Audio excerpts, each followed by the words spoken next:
Welcome to the Bakersfield City Council meeting.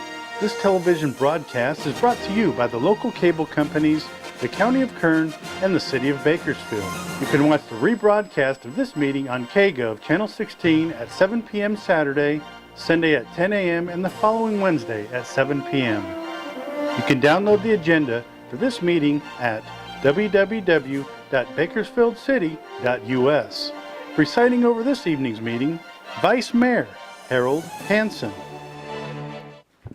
Thank you, ladies and gentlemen. Good evening and welcome to the Bakersfield City Council meeting as of April 20th, 2016.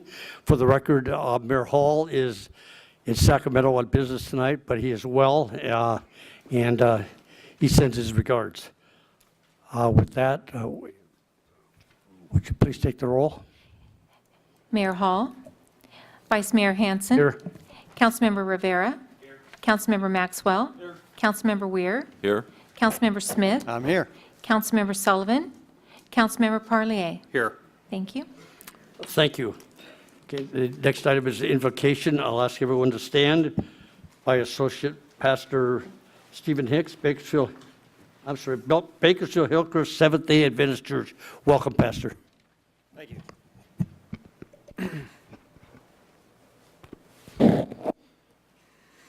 Let's pray. Our Father in heaven, we thank you for the chance to come together. We thank you for the opportunity to discuss the business of this city and how best to serve the hundreds of thousands of people who live here. And we're inviting you to be part of this meeting, to anoint the minds and the hearts of the men and women gathered to discuss this business. And we ask that through your presence here, the discussions may be productive, they may be fruitful, they may lead to excellent things for the people in this town. And that the execution of these things, the decisions made and the actions that will come as a result of them will be upright, will be meritorious, will lead to good, and will make this a better place for us all to live in. We thank you for all of these things. We ask this blessing in the name of Jesus, confident that you have heard it.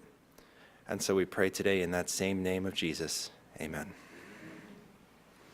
Thank you, Pastor. If you would remain standing, please. And Taryn Reese, sixth grade student at Castle Elementary School, will do the pledge. Thank you for coming by. I pledge allegiance to the flag of the United States of America and to the republic for which it stands, one nation, under God, indivisible, with liberty and justice for all.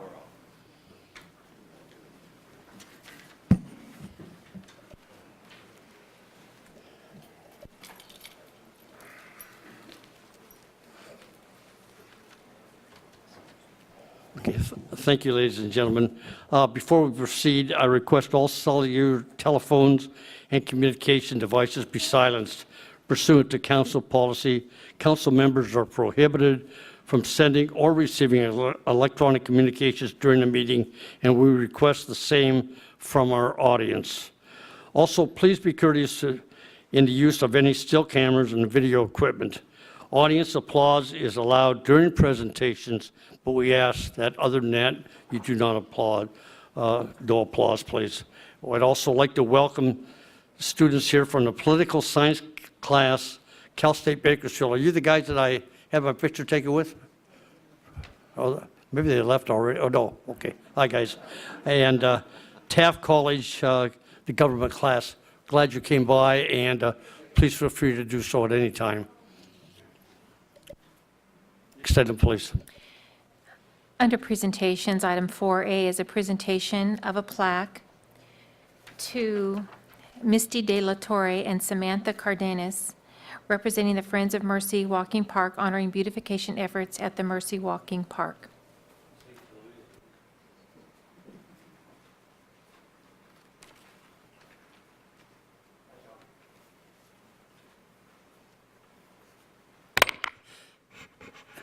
Actually, I've been waiting 15 and a half years to do this, and Mayor Hall finally took a night off.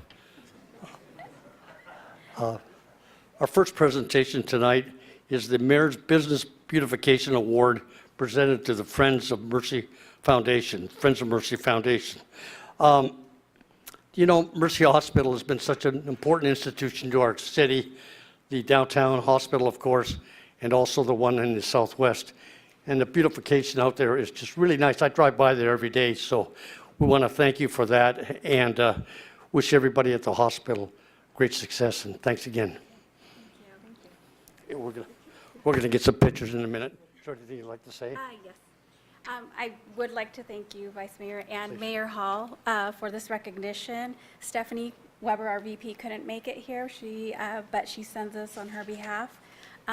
We have the blessing to enjoy this landscape every day, and we have visitors there, and even have visitors that actually go out there just to take pictures and get ideas to work on their own gardens. So it's a blessing. Okay, thank you very much. Thank you for coming by.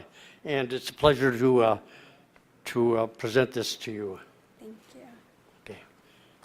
Thank you. Thank you so much.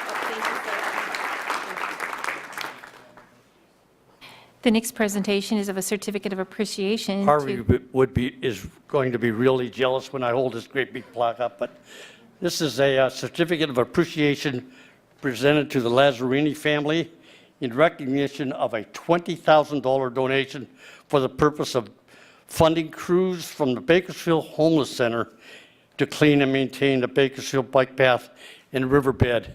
I could tell you that we're so pleased to make this award, but also to just say thank you to the Lazzarini family.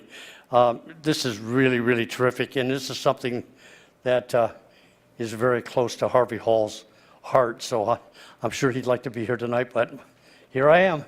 Anyway, thanks, folks, and we wish all of you good health, and we drink lots of beer. Okay?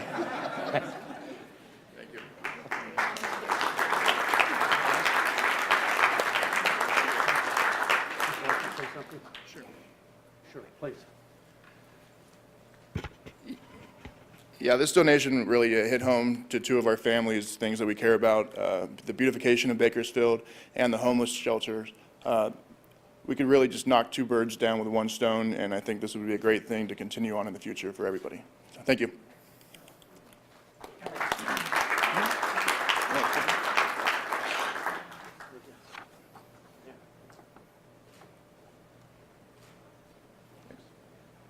Thank you. Okay, is David Womack here? Oh, David. Mr. Womack, Senior Vice President, will make a presentation to me. To you. Okay. So this can't go into your personal account here, Mr. Vice Mayor. But we're presenting this evening a check for $31,500 to the city. This is to support Operation Splash. This is the third year we've done this. And what Operation Splash does is provide swimming lessons and swimming safety instruction to less privileged individuals. It also provides some access to free open swims. And while we've got them and their parents there, we also indoctrinate them a little bit into the evils of sugary beverages while we're at it. So over the course of 3 years, our total now is getting close to about $100,000. So we're happy to make this presentation to the city. And we also have some folks from the Parks Department that would like to speak, I believe. Thank you. Thank you very much. Do you want to get a picture? Yes.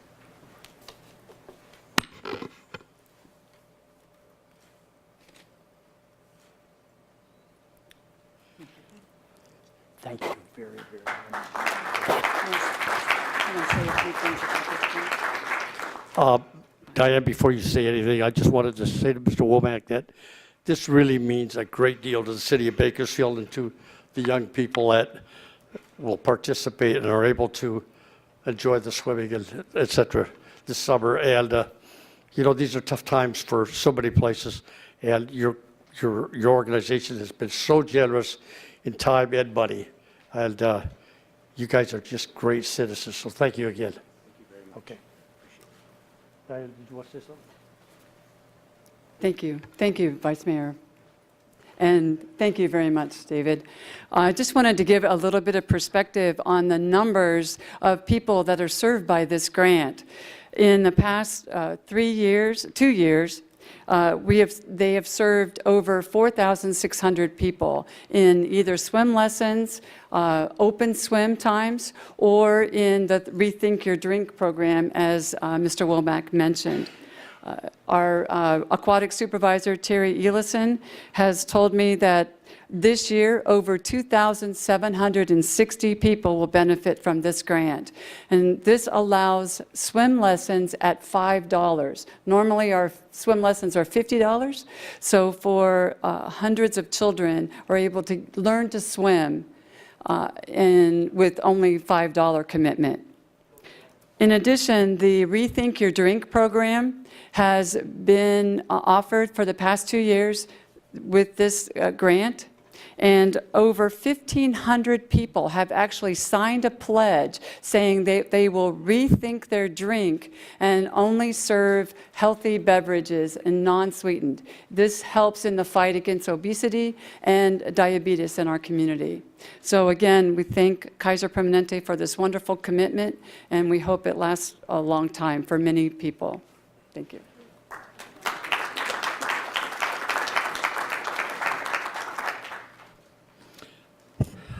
Okay, thank you all.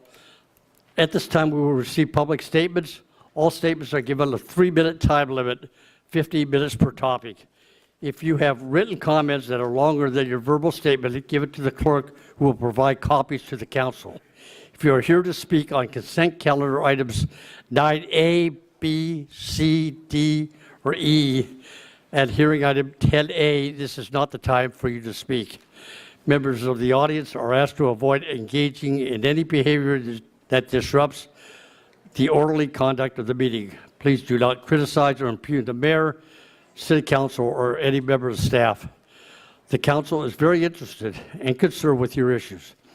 Due to the public notice with requirements as to the Brown Act, the council cannot take action when any item is not on the agenda. The council can, however, refer your matter to committee or request that staff contact you. Madam Clerk, please call the first speaker. Vice Mayor Hansen, we have 7 speakers this evening. The first is Kathleen Faulkner regarding safe neighborhoods. Please state your name and speak clearly into the microphone. Excuse me. My name is Kathleen Faulkner, and I'm here to speak to safe neighborhoods.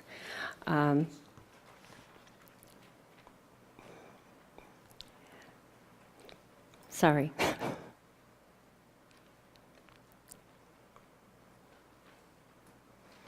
Oh, shoot.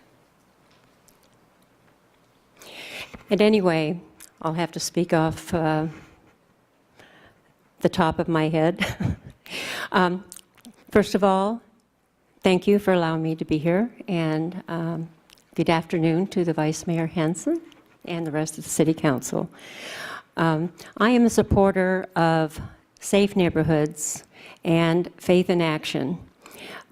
There's rising crime in our area, and we all need to do something about getting to the root cause of it.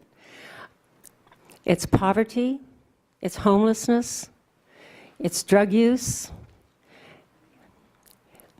it's mental illness that's not treated, and we're not doing enough to address these problems.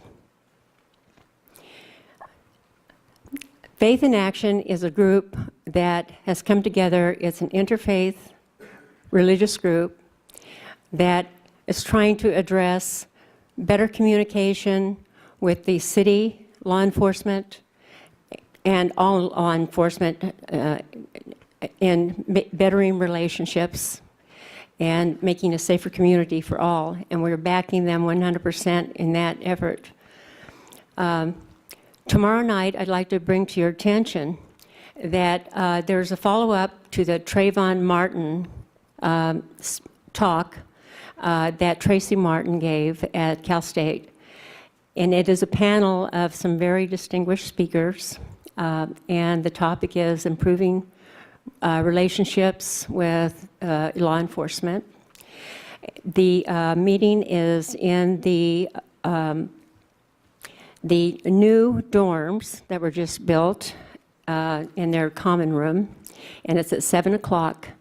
And our Chief of Police, Greg Williamson, will be one of the speakers, and I hope you'll all be there. Thank you. Thank you for your comments.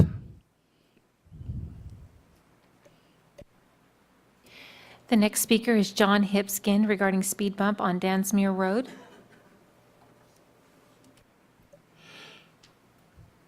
Thank you. Please state your name and speak clearly into the microphone. My name is John Hipskind. I live at 5400 Dunsmuir Road. I'm the vice president of our homeowners association, and I'm here to speak in support of reducing speeders on Dunsmuir Road. A little background real quickly. Dunsmuir is a short residential side street about 2 blocks long near Stockdale in California that primarily serves our 160-unit condo complex along with the Assembly Manor senior housing at the north end. It also serves as a school bus route for the local children and as a back door to the adjacent shopping center and office buildings, so we get a lot of traffic for such a short street. FYI, the street is now being completely reconstructed by the city. Late last year, one of our residents requested with our homeowner board's approval that the city approve a speed bump to help mitigate our problem with speeders. Their study concluded that we don't qualify based on various averages and percentages. However, our concern is the 15% of drivers who do speed, as acknowledged in the report, and with the amount of traffic we have, that's a lot of cars, especially considering the many children and crowded street parking we have in the neighborhood. We are not requesting the clunky old-style speed bumps we're all familiar with, but rather what is referred to as a speed table, an elongated flat-top hump that is rated for 30 miles an hour and is compatible with emergency vehicles, one that is well marked with striping and reflectors. Today's terminology for this is a traffic calming device. Speed limit signs would also help. Even though everyone supposedly knows the 25 mile an hour speed limit in a residential zone, the signs would serve as a constant reminder. We would appreciate a show of support from the City Council for this request so that we can revisit and expedite this issue with city staff while the street reconstruction is underway. Thank you. Yes. Thank you for your comments. Could you wait? We have a comment from who is over here. Terry. Thank you. Thank you. I believe the staff has your name and contact information. Yes, they do. I dropped off a little information pack on because what I'd like to do is have the staff review it and then get together with me, and then maybe we can all get together and review it. I understand that the percentages is one thing, but the numbers are something entirely different. You know, 15% of 1,000 is a lot more than 15% of 100. Right. And if you've got that kind of traffic, then maybe it is something we need to pay attention to. We're here to serve our constituents, and if you've got that concern, we'll do everything we can to try and help you with that situation. So I'll get in contact with our Public Works Director, and he'll get in contact with you so that maybe we can all go out to the site and take a look at it. That'd be great. Thank you. Yeah, thank you very much. Thank you again. Thank you, Terry. The next speaker is Robert Braley regarding Centennial Demolition Corridor.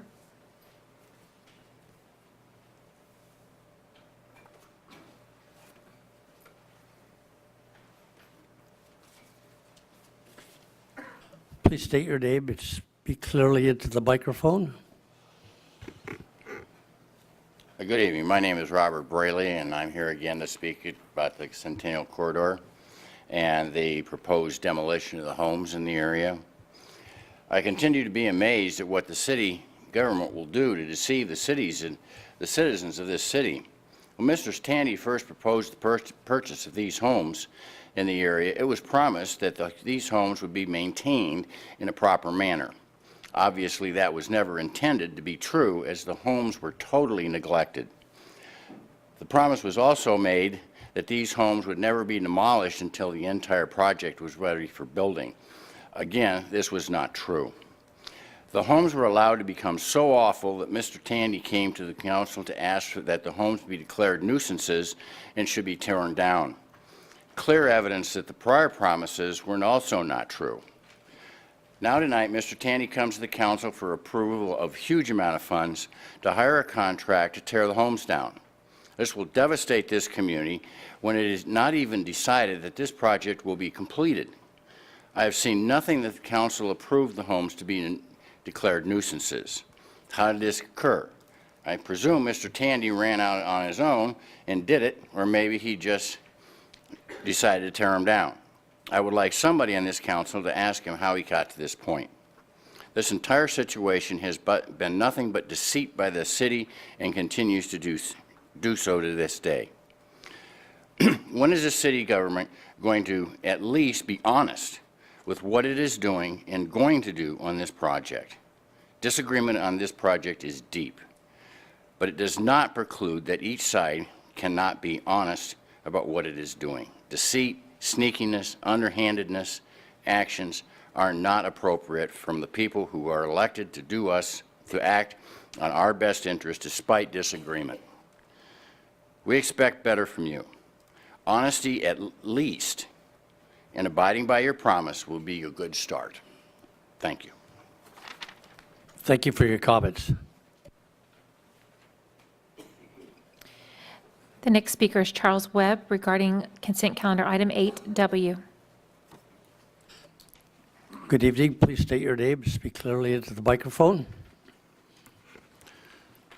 My name is Charlie Webb, and I live in Bakersfield on the west side of town in the Brighton Parks neighborhood. And like the prior speaker, I'm also concerned about the demolition of these homes along the Centennial Corridor proposed right away. My main concern is just that there are two pending lawsuits regarding the Centennial Corridor. One regarding where the funding for the Centennial Corridor is going to come from. You know, as the council knows, of that, I think it's almost over $600 million project. The city is on the hook for $200 million of that, and it's not clear to me where that funding is coming from. I know there's been a number of funding sources identified, but it's just not clear to me how that's going to be funded within the existing income that the city has. So that's the first lawsuit, and the outcome of that lawsuit right now is not clear to me. It's still proceeding. And the second is a sequel lawsuit over the proposed Route B, which runs, you know, right through the West Park neighborhood. And I realize, you know, that's gone through the public comment period, and a lot of these issues have been addressed. You know, the EPA has signed off on a lot of, but there's also still a lot of controversy over that routing, and so it's not clear that Route B is going to be the final path. Demolishing these homes is a pretty final act, and you know, and you know, it may be years before that Route B is actually constructed. I'm not sure I see the urgency in demolishing those homes at this time. If in fact they were supposed to be maintained during this period of time, that would seem to be a more appropriate course of action. Thank you for your time. Thank you, Mr. Webb. The next speaker, in fact, we have three speakers regarding recycling bins at public parks. The first is Nick Gotchen.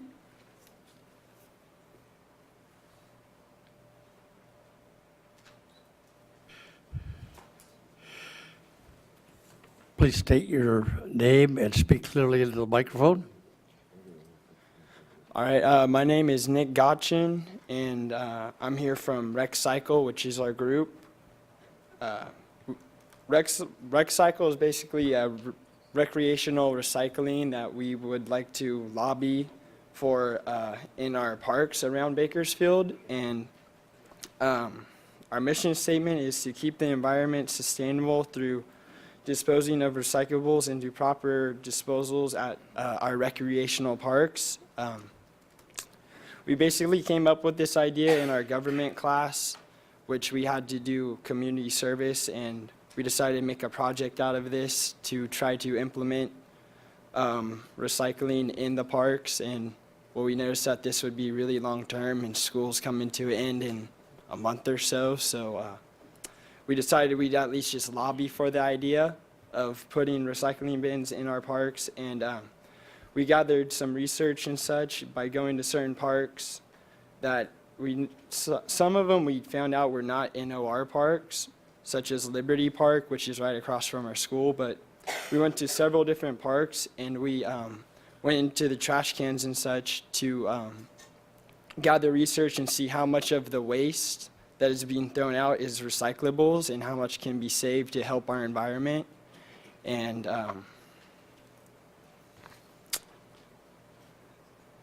I mean, I kind of want to leave some more for them, but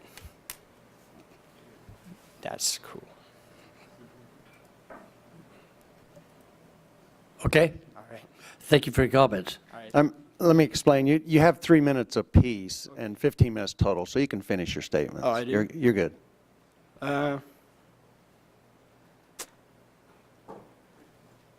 Yeah, so we went to several parks, and we found that on average, so we went to Mondavi Park, Liberty Park, Area Park, Beach Park, Riverwalk, and some others, but I forgot what 2 of mine were. And on average, we found that 30% or so of the trash that went into the garbage, and also most of the trash that we found on the ground lying there and stuff was actually recyclable, such as water bottles and plastics and stuff. And we think that this would actually be really well for us to try to implement something like this in order to save the environment. And also we feel that it might be able to actually have some economic benefits by doing this. So yeah. Okay, thank you again. I think. The next speaker is Ryan Morosa.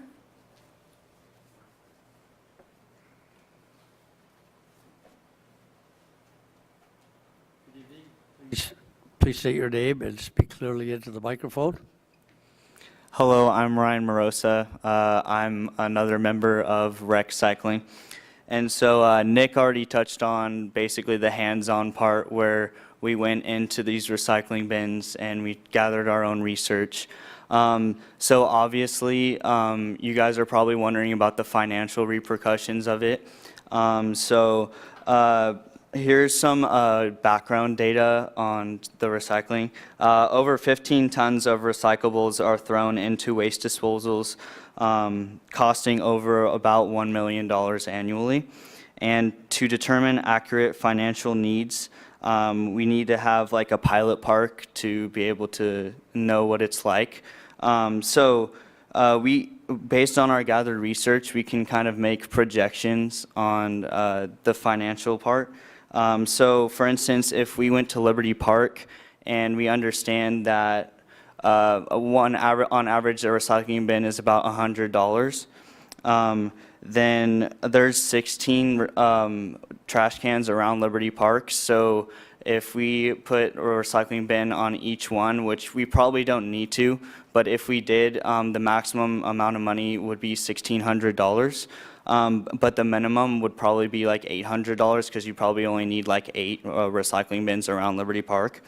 And so I know the numbers may seem kind of off, but I mean, at the same time, in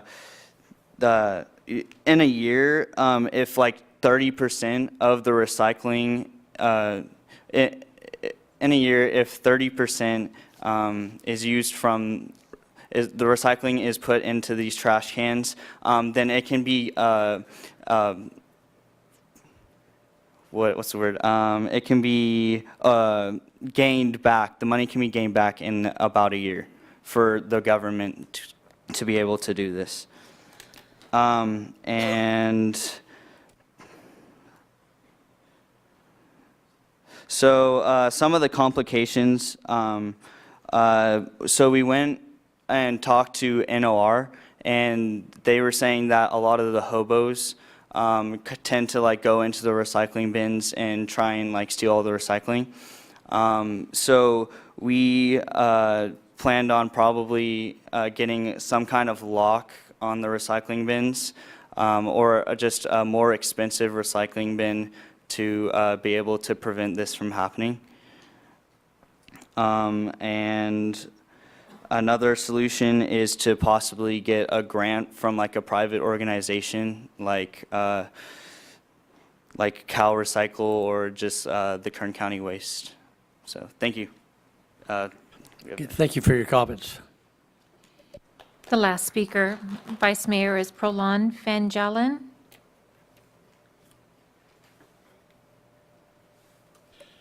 Please state your name and speak clearly into the microphone. Hi, my name is Prolon Fanjalan, and I'm the third member of Rec Cycling. So as Ryan has stated, we do face complications and viable solutions. But one of the points that I would like to point out today is the benefits of recycling.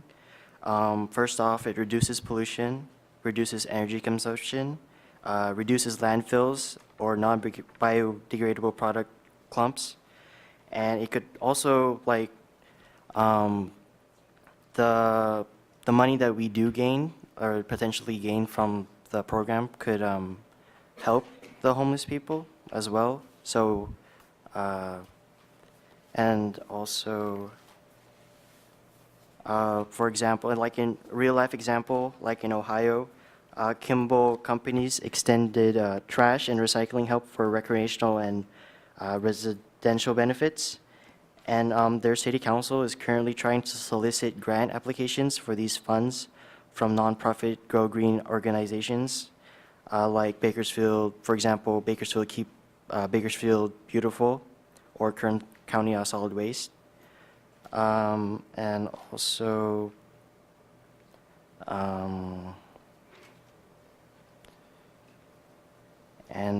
that's pretty much it. That's all we have to say for our program. And we thank you for your time. And hopefully you guys consider our proposal. And thank you. Bye. Thank you. You guys are doing good work. Keep up the good. Keep it up. Next item, please. I had a comment here. We have some comments here. Mr. Smith. Thank you, Mayor Hanson. Thank you, Rec Cycle from Liberty High School. Appreciate the presentation. Actually, Councilmember Parlier and myself went out and met the class, and they had numerous good ideas that are worth exploring. And so I guess I would refer this to Community Services Committee and get a staff report on it and see what the opportunities are for recycling in parks. And thanks again for your ideas. Thank you, Bob. Willie, do you have something to say? Yeah, what grades are you, the three of you in? Oh, man. I was going to suggest you guys apply for the Bakersfield Youth Commission, but that's okay. If you have other students at Liberty High School or elsewhere that are interested, send them our way. This is the exact type of thing the Youth Commission should be talking about. And if I could, depending on the progress we make in community services, I think this might be an excellent item to add to their first agenda when they convene after the summer. Thanks. Thank you, Willie. Chris? Thank you, Vice Mayor. I just want to thank Councilmember Smith for inviting me to tag along with him on that day. It was just a wonderful day. That government class, it's honors government, correct? I tell you, those young men and women are just on fire for not only being engaged in their community, but just in general. I mean, they really show a love for Bakersfield. I want to thank Miss Howlett, the teacher of that class, not only was there this group, but there's another group that we've met with also regarding backing the badge that like to have recognition during the Law Enforcement Memorial Week that's coming up May 15th. So again, thank you to the class, and thank you to Councilmember Smith. Thank you. Now we'll get to the next item. Under item 6A, workshops, economic opportunity area plan in 3 economic opportunity areas. Okay, Mr. Tandy, or who's going to make the presentation? Mr. McIsaac? Thank you, Honorable Vice Mayor, members of the council. I have a PowerPoint here. If I get, there we go. It's my pleasure to present to you the proposed economic opportunity area plan that is intended to provide some funding to help in the revitalization of some of our areas in the city that are in need of that. Right off, I'll share with you here a map showing the areas that are proposed for consideration. The areas that are outlined in blue are those that are proposed for immediate implementation or adoption. That would be the downtown area and also the Mount Vernon Highway 58 opportunity area in the areas surrounding right here in Mount Vernon and Highway 58, as it implies, and also the Bakersfield Air Park area between Union and Cottonwood in South Bakersfield. So what is an economic opportunity area? Most simply, and in one word or one sentence, it is a locally initiated tool that would use tax increment financing to promote economic growth in specific geographical areas.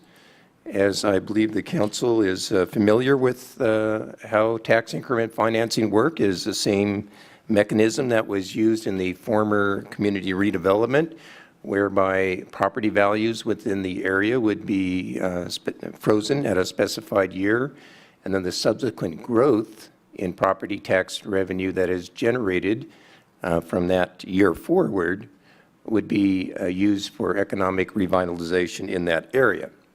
It would facilitate continued reinvestment of those tax increment funds into the identified areas and would result in new growth via increased investment interest by private business, which then by yielding higher property values and further tax revenue.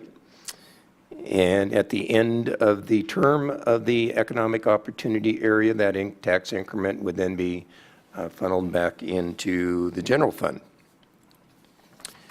Why are we doing this? And I've got 3 points here that I think explain it.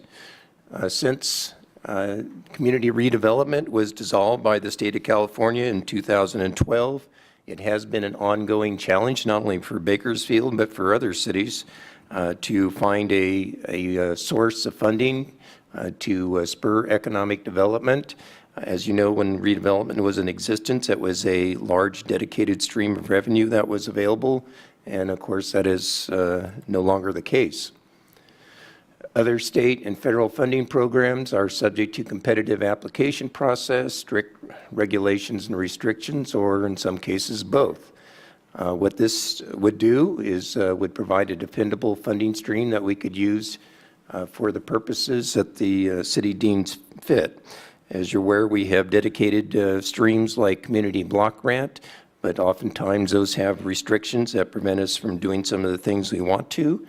And then in other cases, other grant programs are competitive, so we don't always know if we would be getting funding. So this would help alleviate those concerns. And lastly, like former community redevelopment, the EOA program would depend on the reinvestment of the tax revenue back into the EOA, which would stimulate further growth in the tax base and creating even more funding for future reinvestment, and is therefore self-regenerating. As you know, this would not depend on new revenues, but would be taking existing revenues, a very small portion of property taxes, and siphoning it off for these specific purposes. Used properly, though, those funds would help in improvement of property, which would increase property taxes and therefore generate even more funding. The types of activities to be funded very generally for development purposes, for rehabilitation or renovation of buildings and properties, to use for infrastructure improvements, to improve the facilities that are needed to support new development in given areas, or financial incentives such as low-rate loans or grants or reductions in fees to new business operators to help them get their new businesses going. And again, we are recommending 3 areas for initial adoption: the downtown, the airport, and Highway 58 Mount Vernon. Those are in wards 1, 2, and 3. And then since we begin work on this, there are also 3 other areas that were suggested for inclusion that we're proposing for future implementation: East Hills, the 34th Street corridor, and the Baker Street corridor. And again, a map where those are located. And this shows you where those are located vis-a-vis council wards, with the airport and Mount Vernon 58 being in Ward 1, the downtown, Baker Street, and 34th Street being primarily in Ward 2, with a little bit in Ward 3, and East Hills in Ward 3. Just a little bit more in detail, the 3 that are proposed for implementation now are downtown, which includes about 970 acres and 1,700 parcels. The airport area, which is about 929 acres and about 200 parcels. And again, this is all the area in that general vicinity that is zoned, currently zoned industrial, either M1 or M2.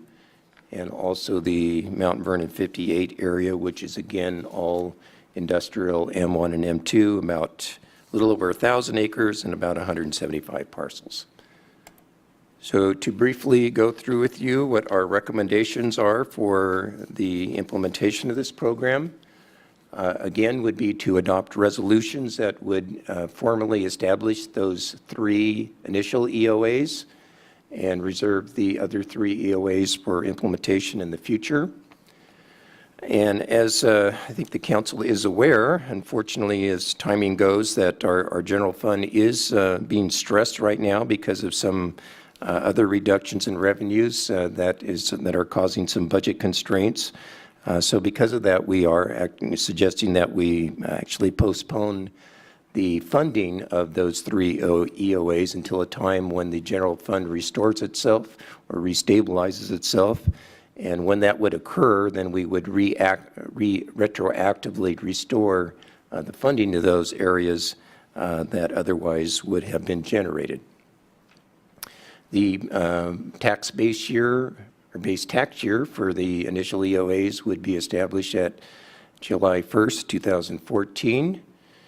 And because of some fluctuations in the increment that does occur, that for each EOA, we are proposing that at least a minimum of $20,000 be devoted, regardless of if that tax increment is lower than that, and that to cap it at $250,000, even if the tax increment should go above that amount.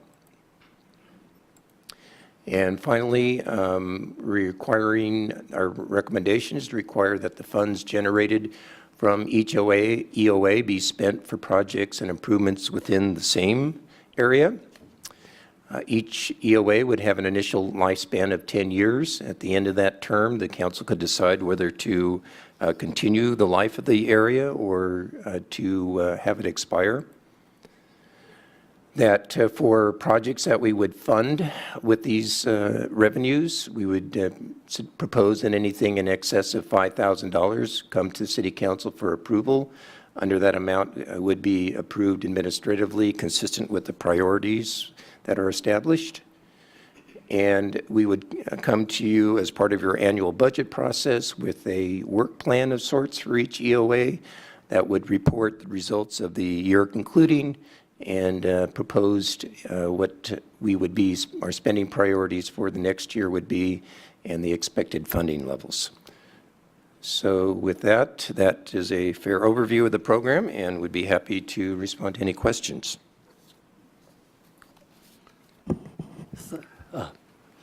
Thank you, Doug. I get to go first because I got the buttons up here. A couple of questions on this thing. What's the criteria, or how would you set up the process as far as qualifying people or companies or whatever to participate in this program? Well, we would anticipate that if it goes forward, we would develop some more detailed administrative regulations for that. I think the idea is we want to fund those projects and those programs that would have the potential for the highest return in terms of spurring new business and generating new revenues. So we would we determine that as we go along. One thing that you mentioned, I think it had down here, the conditions, the year 2014 would be the base year for taxes. So let's, for conversation's sake, say we had 4 years of crisis as we have now with the economy the way it is, and the increment would increase by $5,000 a year. I'm going to make it real simple for math purposes. So at the end of 4 years, are you saying when things got better that we would take that $20,000 and put it into this program? Because it looks like it's cumulative to me. Well, there's actually two parts of that. Let's assume your scenario that the general fund stays depressed for another 4 years, and we postpone the funding implementation of that. When we got to that point when we did decide that, at a minimum, that each area would be receiving $20,000 per year. So if we put that off for 4 years, it would be $80,000 into each area. Now, as far as if we were to implement it today, the funding today, and say in an area there was only $10,000 of increment, it would receive 20 because that was the minimum. And then say after 2 years it still had only generated 15,000, it would still be 20. I'm curious, and I'll use Willie Rivera's award as an example. What would we expect over, a 2 or 3 or 4 year period? I mean, as far as how much money we would accumulate for that type of program. And I know that's a wild kind of a pie in the sky question, but is it like 100,000, 200,000, $1 million, or? Well, I can give you, based on the research that have done, let's take the downtown area, which does have a little bit more economic growth. Over the last 3 years, the increment for the downtown area has been about $31,600 per year on average.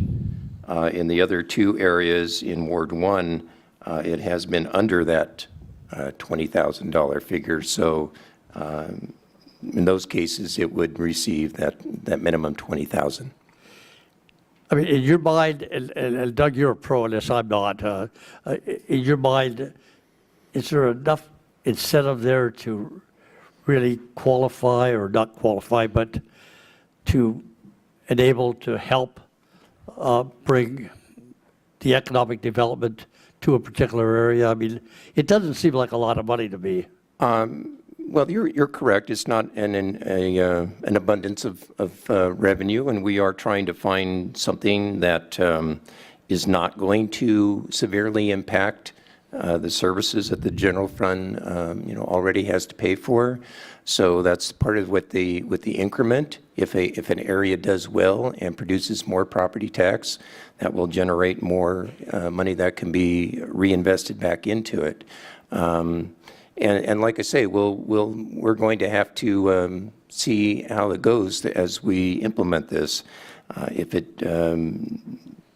experience proves that the funding amounts are not significant and there is an ability to increase them, we possibly could propose that. I just want to make a comment. prior to being on the council, I was very critical of this type of government program. You read about Chicago and LA and some of these other cities that millions of dollars just disappear into the dark. God knows where it goes. But we have really done an exceptional job over the years controlling these funds. I can assure you that we pay attention to what we do. We just don't hand it out to any individual or group, and that we make sure that it's a really good cause. So I know Doug and your predecessors have done a good job in this area, so I do support this. With that, I'll pass this on to Mr. Maxwell. Thank you, Vice Mayor Hanson. In particular, looking at the downtown area, in the literature that you submitted with this, I believe you said there were 970 acres and 1,600 parcels? Yes. How many actual businesses does that represent? I don't know. I don't know that I have that information as far as the actual number of businesses. I would imagine it's certainly in excess of that. Well, we've got some large buildings with lots of businesses in them, so I would think that it's fairly large. I guess I'm having a trouble knowing exactly how this money is going to get funded to that many different businesses and parcels in the downtown area. We already have spent, I don't know how many millions of dollars in the downtown area with the redevelopment money that we had in the first place. As a matter of fact, it all went to the downtown area. I don't think there was any of that money that we received that went to any other ward than Ward 2, and it's particularly in the downtown area. So I kind of feel like, okay, the downtown's gotten their slug of money. If we were going to do this, and I was not asked what my preference was. This all came to me clear out of the blue sky. But had I been asked my preference, I think I would have said, why don't we do 34th Street or do Baker? Because those are the ones that haven't received anything. And Baker Street, to me, is a place that screams for some of this type money. And I would say 34th Street is one that everybody in that whole corridor would like to see improvements in. On the other hand, since it's been presented to me in this particular fashion, and I don't have a real good feel for how this money is going to get used and who exactly is going to disperse it, I know that to say no to this is probably not going to make some downtown business people real happy. And so you put me in a kind of a bad position. I really wish that I would have been asked in the first place of the 3 places in Ward 2 that this could impact, that I could have chosen one of them. And so rather than belabor this, I'm not sure this program is going to work that well for the downtown area because you have included such a huge area with so many businesses. It'll be the same situation it was with the Padre Hotel, where we guaranteed some loans, we made sure that their sidewalk got redone, and everybody in the downtown area said, wait a minute, nobody guaranteed my loans, and I can't get anybody to even fix my street. So I think we're putting ourselves in a bad position here. I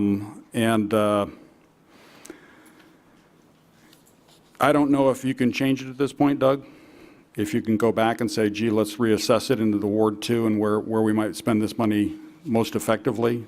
I agree with the other two. I think that in Councilmember Weir's and in Councilmember Rivera's, that I've looked at both of those areas, and this might work. I think Vice Mayor Hanson has a right before being here. I'm not in favor of these type of programs because I think it's somewhat short-circuiting the magic hand of capitalism.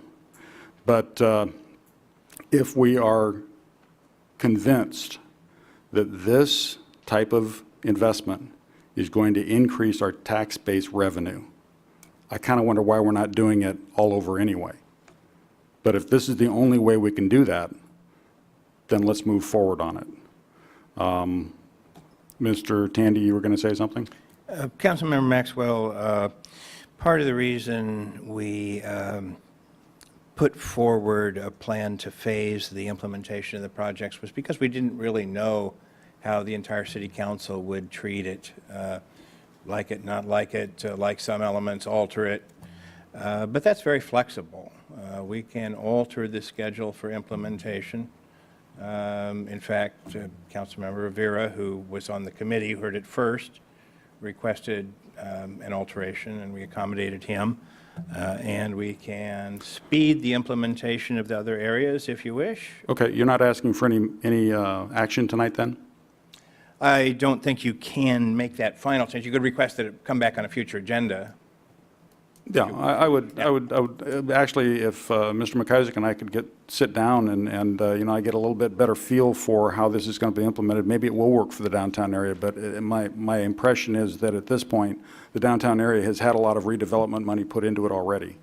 And I'd like to see maybe in the future that let's put it into a couple of other areas. So, thank you. Thank you, Mr. Maxwell. Mr. Rivera? Thank you, Vice Mayor. Thanks, Doug. Thank you to your staff. Thanks to everyone who took part in putting this together. I disagree with Councilmember Maxwell. One, this has been a long-term project. Staff has worked on now for several years, and I think it's important to note or point out that this actually has been brought to the council a few times now.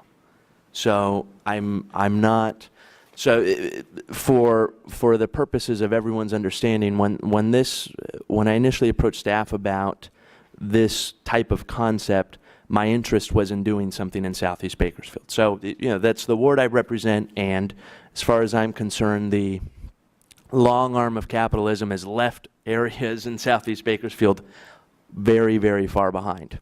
So my goal was to replicate what had been done with redevelopment agencies in certain sections of Southeast Bakersfield so that we might incentivize folks who are otherwise disincentivized to actually come back to the other side of 99. Because if you've ever looked at a map and you've spent some time looking at Bakersfield's growth, it's gone in the opposite direction. And in going in the opposite direction, it has left communities behind, including a lot of the communities I represent. So for me, and in my opinion, you know, this type of program is a tremendous resource for Southeast Bakersfield. Certainly, I think there's an argument to be made that we're probably not taking a big enough bite out of the apple. Truthfully, you know, if my colleagues look at the packet we got in our binder, in attachment B, there is a comparison of assessed values. You know, this evening staff has come to us with the suggestion that we establish 2014 property tax values as a base year. You'll notice that if you were to rewind that to say 2013 or 2012, in at least two of the areas we're considering this evening, the amount of revenue, the amount of dollars available for this program would be quite more substantial, and I think would do even more for places like Southeast Bakersfield. I have so, you know, if the council would like to continue looking at this, I guess I've got no problem doing that. But understand, I'm pretty sure in August or September of 2013, we initially began talking about this. It is now April of 2016, and we may still not have an established plan. RDAs have been gone now for several years. It's time for us to step up. I think we can lead the state on this type of tax increment financing in areas like Southeast Bakersfield. So, you know, if I could, I'd like to ask that if we're going to delay a decision this evening, we simply delay it till the next council meeting. And I think that's sufficient time to assess the property tax values in other areas and assess the value of it in other parts of town. But certainly, I think the case has already been made. It makes sense to do this on Union Avenue near the Bakersfield Municipal Airport, and it makes sense to do this on Highway 58 along the Brundage Lane corridor. So again, thank you, staff. I don't know if it looks like there are other folks who want to speak. So I'll, those are my comments. This is something we need to move forward with, and I would ask staff that they, after consulting any other council members that have interest, come back to the council with a finished product for adoption. I would also like to ask that we're talking about adopting a plan that isn't going to be funded. And so for anyone from the outside looking in, that might seem rather foolish. It might not seem to make a whole lot of sense. But the fact that I think we'll retroactively come back to the table and replenish funds, I think, is important. And two, I'd like to ask that perhaps at our mid-year budget update in January of this next fiscal year, we come back to the drawing board to assess any changes in tax increment. I'm not too sure when it is we collect our property taxes from the county, so I don't know when we get that indication. I don't know if it's a monthly thing or a quarterly thing or an annual thing, but I think it'd be important to revisit it in our next mid-year budget update. Thank you. Thank you, Mr. Rivera. Mr. Weir? Thank you, Vice Mayor. Mayor, who are you tonight? First of all, I'd like to congratulate staff on this. Not only Mr. Rivera has requested this, but I've been seeking this for quite some time also. This is a highly innovative plan.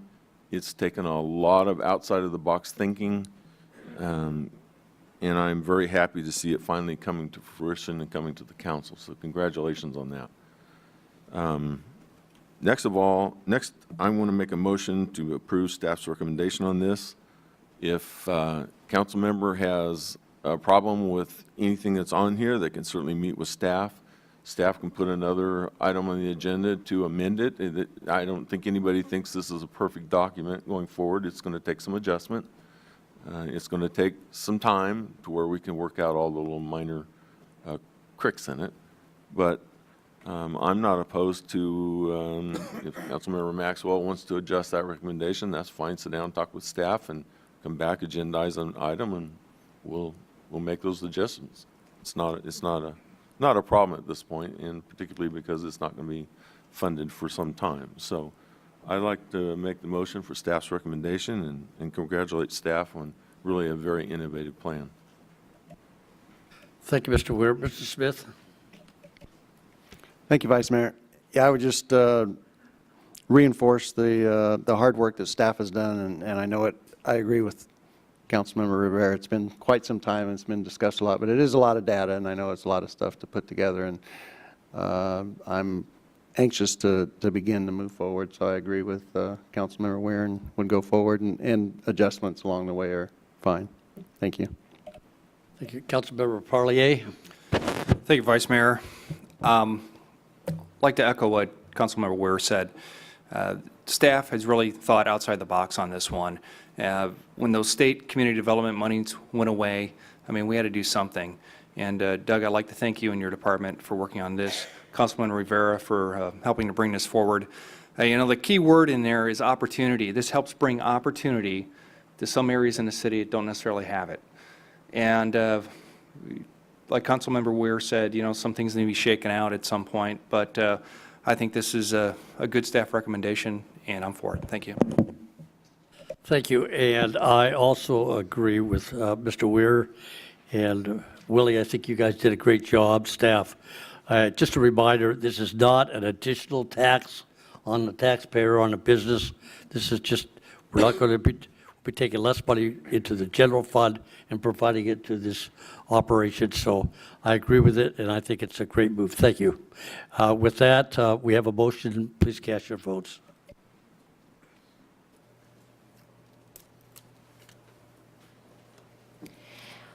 The motion is approved with Councilmember Sullivan absent. Thank you. It's a little different up here when I'm talking. I have to act as mayor and vote at the same time, so I have to think with both hands and whatever. Ken's helping me. Next item, please. Under item 7, appointments, one appointment to the Planning Commission due to the expiration of term of Jeff Tack, whose term expires April 30, 2016. One application has been received from incumbent Jeff Tack. Councilmember Weir. I move the reappointment of Jeffrey Tack. Please cast your votes.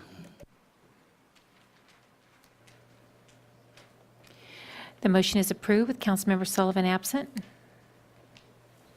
The Next item. Item B is one appointment to the Kern River Groundwater Sustainability Agency. Councilmember. Sorry, Mr. Rivera. Thank you, Mayor. Quick question. Are we calling our GSA the Kern River GSA? Is that what that is? Okay. So this is the GSA we just recently entered into a memorandum with. Okay. What sort of operational capacity will this appointment have on that GSA? Mayor, Councilman Rivera, it's a 3-person entity. The person from Kern Delta is their chair, Rodney Paula. And from the city, if you vote tonight, will be the chair of the Water Board, Vice Mayor Hansen. And from ID4, it is, at this point, Jean Lundquist. The memorandum states that any item that the Kern River Board votes on will be by a majority vote. At this point, I don't really envision too much other than perhaps some cost-sharing arrangements. At this point, they're probably going to recommend going out to a consultant in order to prepare the GSP, the plan. But other than that, I don't see too much in the immediate future. Okay. Will we be, as a council, informed of whatever might be before that GSA in the future? We haven't. Before action is taken? Right. We haven't worked out all of the kinks on that, but again, the way I would look at it, and I think in listening to, again, Vice Mayor Hansen and the 2 other board members, they're going to go to their respective boards and then come back and cast their votes. Okay. All right. Thank you. Mr. Weir. Thank you, Vice Mayor. I'm going to have to think about this for a minute, though, because I'm not sure. I move appointment of Vice Mayor Hansen. Vice Mayor. Please cast your votes. The motion is approved with Councilmember Hansen, Councilmember Sullivan absent. Next item, please. Consent calendar items 8A through 8AF for approval. Councilmember Weir. Thank you, Vice Mayor. Does any council member wish to remove or wish to abstain from any item? Seeing none, I do have to abstain from one item. I'm trying to find it.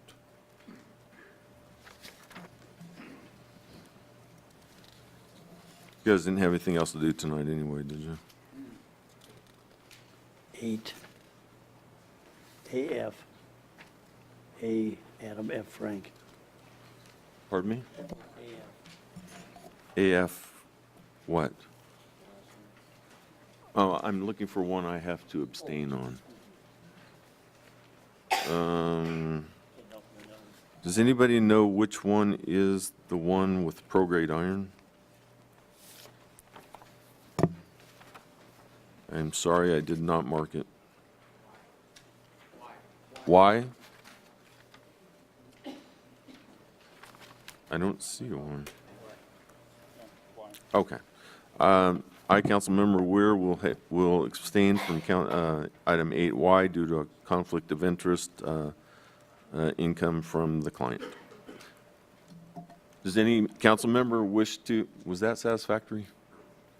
Does any council member wish to pull any items for separate consideration? Councilmember Maxwell? Thank you, Councilmember Weir. I want to pull items 8U, 8V, 8W, and 8X. Thank you.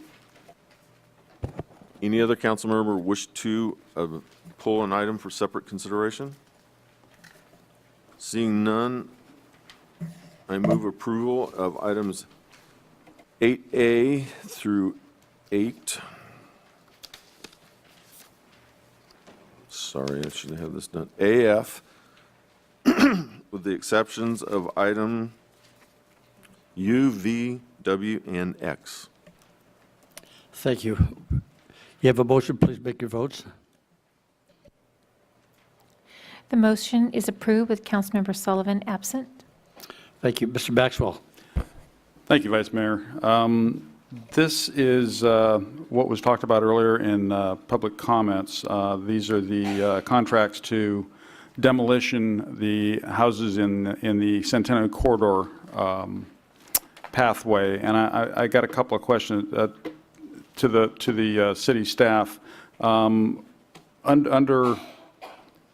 Under what legal process are we doing this? How can we move forward if, as was stated by Mr. Braley, that the total project and all of the properties have not been purchased at this point? Councilmember Maxwell, when the city accessed monies from the federal government under the early acquisition program, it contained a set of rules that were in effect until after the environmental impact report was adopted and the record of decision entered. Those rules included only voluntary acquisitions and no demolition of structures. 6 weeks ago, approximately, Nick Fiddler made a presentation and an update to the council here in public session after the EIR was approved and the record of decision was entered into, indicating that we would be transitioning into the next phase of the program, where eminent domain can legally be used and where demolitions would be proceeding forward. So the regulations that were in effect prior to the EIR and ROD are no longer in effect, and we are at liberty to proceed essentially at our own pace. Okay, so I know that several of my constituents called me because they had received something either in the mail or they had been asked about whether they would prefer to have the properties that were currently there either left until we were moving forward, we were further down the process, or whether they would prefer to have them demolished. And I know that I spoke with, I think, somebody in the staff about that. Vice Mayor, Councilmember Maxwell, your constituents are probably referring to the fact that someone from my staff, perhaps Deputy City Attorney Hegland, or someone from either the Parsons or the Caltrans staff contacted your constituents. And the reason for that is that on the Centennial Corridor lawsuit, the petitioners indicated originally that they were going to be filing for a preliminary injunction. And so staff was preparing our draft opposition to that preliminary injunction. And in doing so, we were trying to get declarations for people that wanted to go ahead and pursue the demolition. My understanding at this point is that petitioners are not proceeding at this time with the preliminary injunction. I think that they have taken that off calendar and they are looking to reset it sometime later.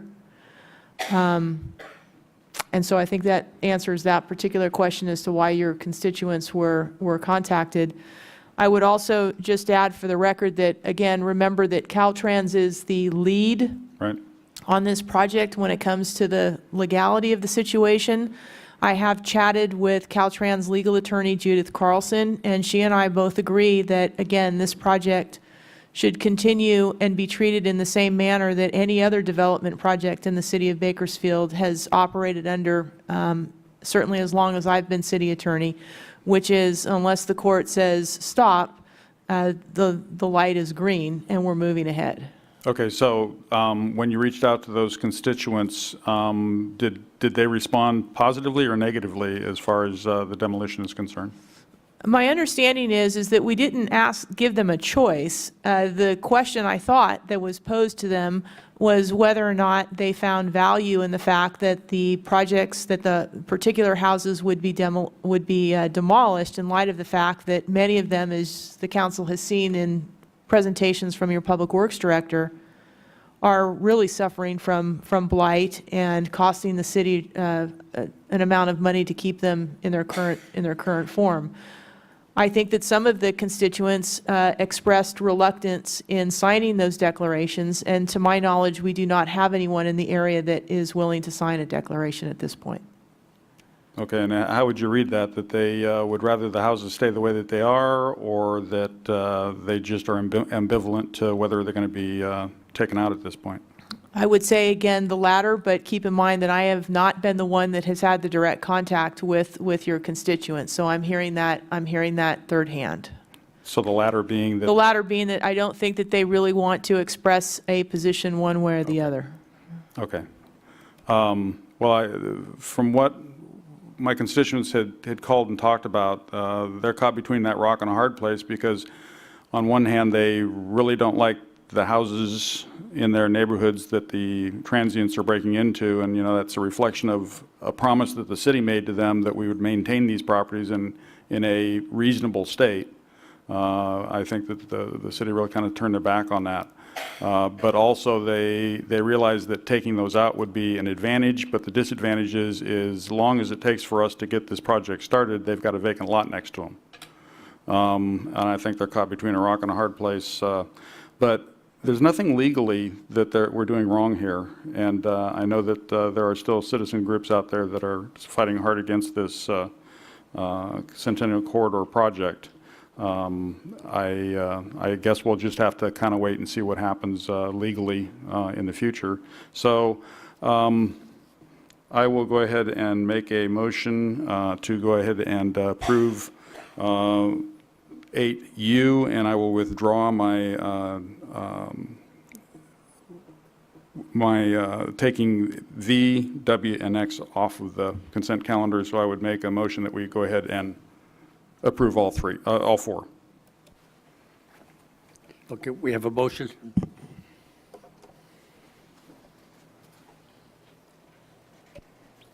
The motion is approved with Councilmember Sullivan absent.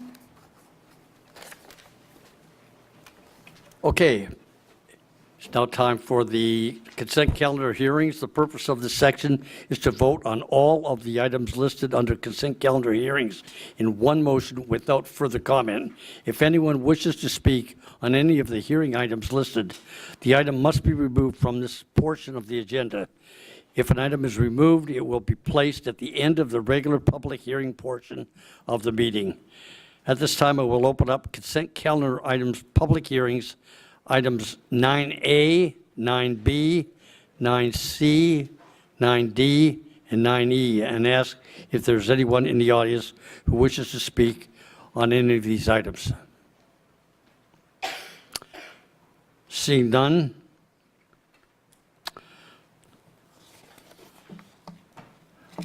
I think I turn this over to staff at this moment, don't I? Is there anyone from council that wishes to pull any of those items? Thank you, council.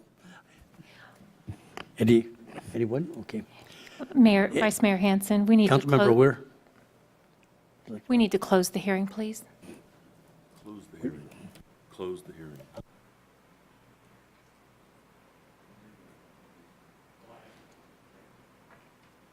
Favorite part. Okay, I get to do this, guys. Close the hearing. We are closed, and I will call on Councilmember Weir.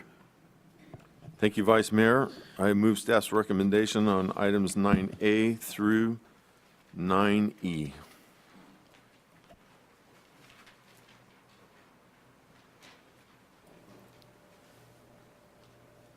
have a motion. Please cast your vote. The motion is approved with Councilmember Sullivan absent. Thank you. Okay,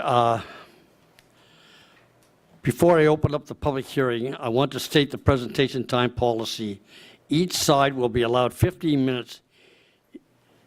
It is 15 minutes for all speakers. Therefore, it is important that you identify yourselves and make your statement quickly and not be repetitious. We will hear statements from the opposed, from those opposed to the staff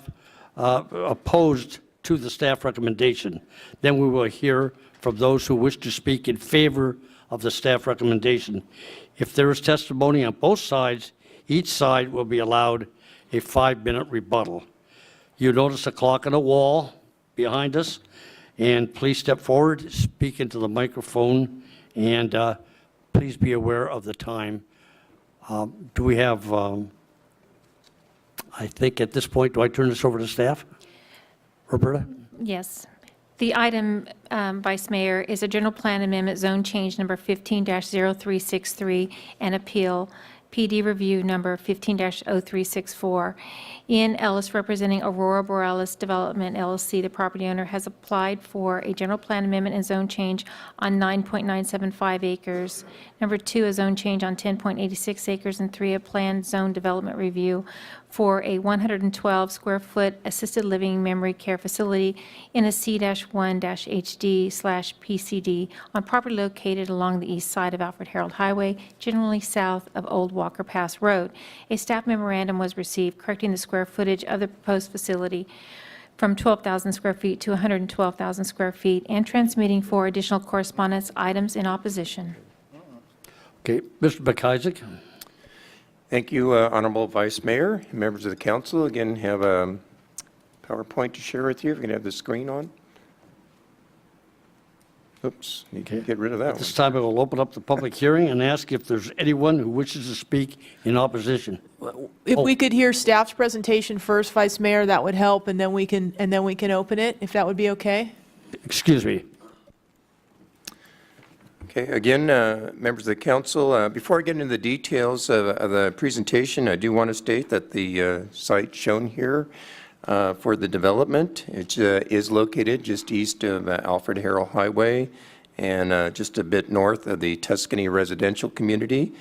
Is a sensitive development site, and we are approaching it that way. From the time that staff first met with the developers of the project, it has been emphasized, and we have communicated to the developer that any development of this site, especially for any non-residential purpose, would need to be done carefully, sensitively, and with a high quality of design, and with the provisions incorporated into that approval that would assure that what is proposed to be built would be built and nothing different. So with that, again, there are actually two parts of the site. The area on the left is the area that is proposed for development here currently. And as far as what is being proposed in terms of entitlements, would be a change in the zoning from R1 to C1 HD/PCD, which is a hillside overlay district, and the planned community development overlay district. And on the area to the east, it is simply to add the hillside overlay district to the current R1 zoning. And then from a general plan perspective, to change that designation from a low-density residential and open space to a general commercial designation. And this is a site plan showing the development of the facility in this area. It would have Allegheny Court would have to first be developed from Alfred Harold Highway, and then a access road which would come around to the main parking area, and then another loop road that would be used for emergency purposes and for service deliveries in this on the north side.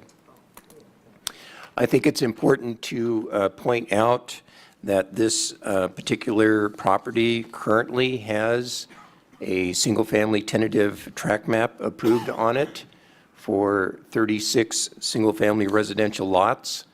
And if I can go back, you can kind of see the fact that the area that is proposed, the footprint of development for the assisted living facility is smaller than that which has already been approved for single-family homes.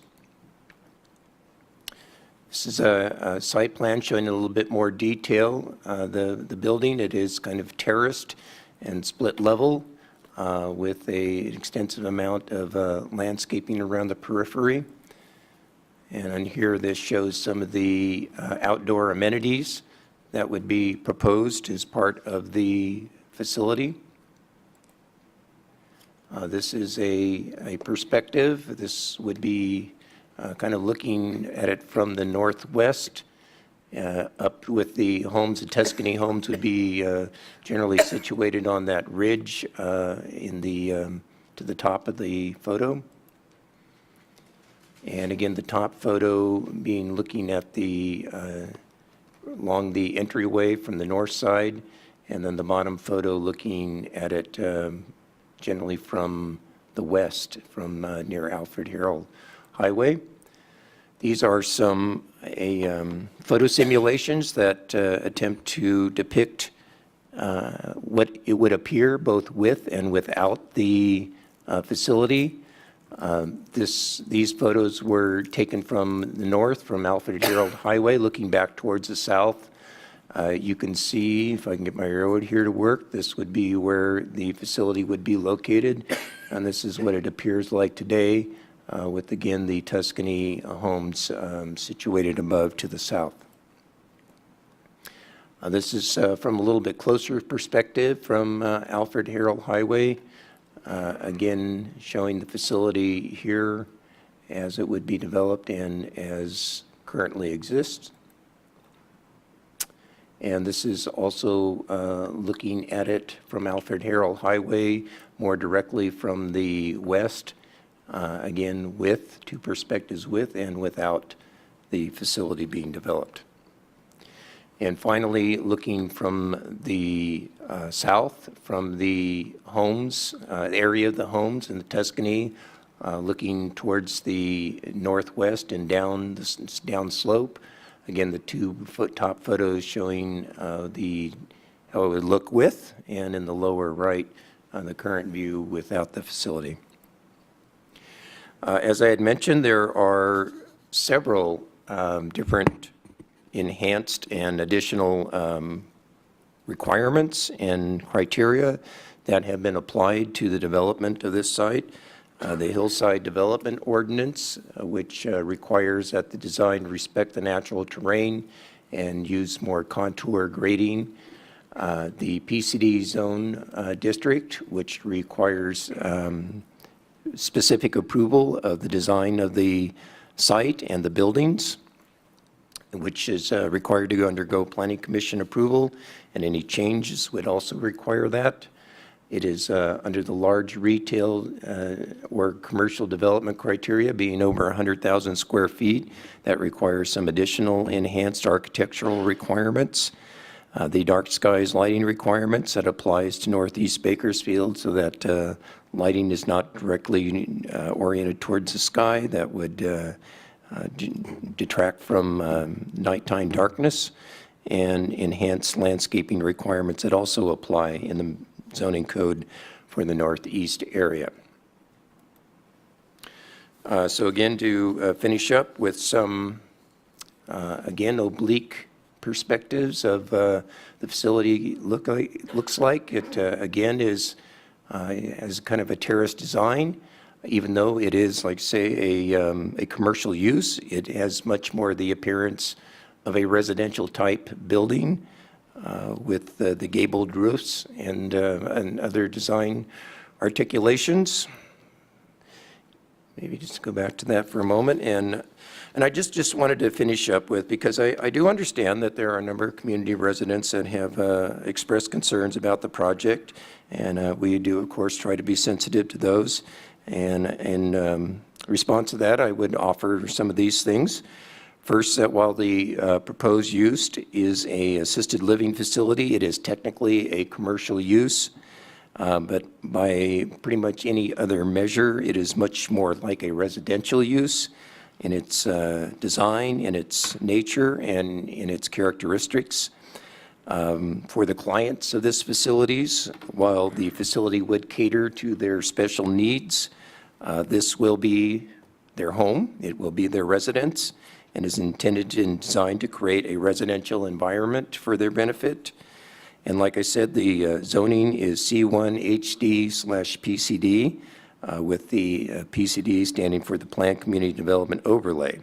So how that has been applied to this particular site, the site can only be used for a residential care facility, and that the residential care facility must be constructed as it is shown on the plans and as I've depicted to you, and that any significant deviations from its design or its proposed use, whether that be while it's being constructed or 20 years from now, those could only be approved through another notice public hearing through the Planning Commission.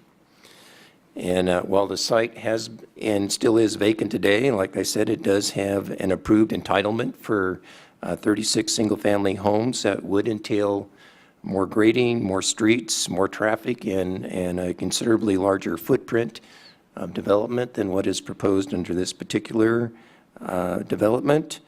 Those 36 homes at an average size of 3 persons would equate to about 108 residents, which is just about the same amount of residents that would be here in this facility. There's 112 rooms that are proposed. And finally, while I do believe Mr. Ellis, the developer, and Mr. Pancake, the architect, have put a considerable amount of care and attention in designing this, as I explained to you, that on top of that, staff has incorporated and added a number of other provisions and requirements that we believe will assure that what we have shared with you is what in fact will be developed. So with that, I am happy to answer any questions. Thank you, Mr. McIsaac. At this point, I will open the public hearing and ask if there is anyone who wishes to speak in opposition. Please step forward, state your name. Please keep in mind you have 15 minutes. If there's more than one person, you need to tie it up. Thank you. Surprising, only one person given the amount of email traffic. Good evening. Mark McGargy, resident of Tuscany, also an environmental professional, which is the bulk of my discussion. You've seen probably many letters about how special of a characteristic this foothill community area is, from Rio Bravo through Tuscany, through Cattle King Estates, and certainly we want to preserve that swath of continuous, gated residential communities. It's a very narrow foothill zone that we have developable.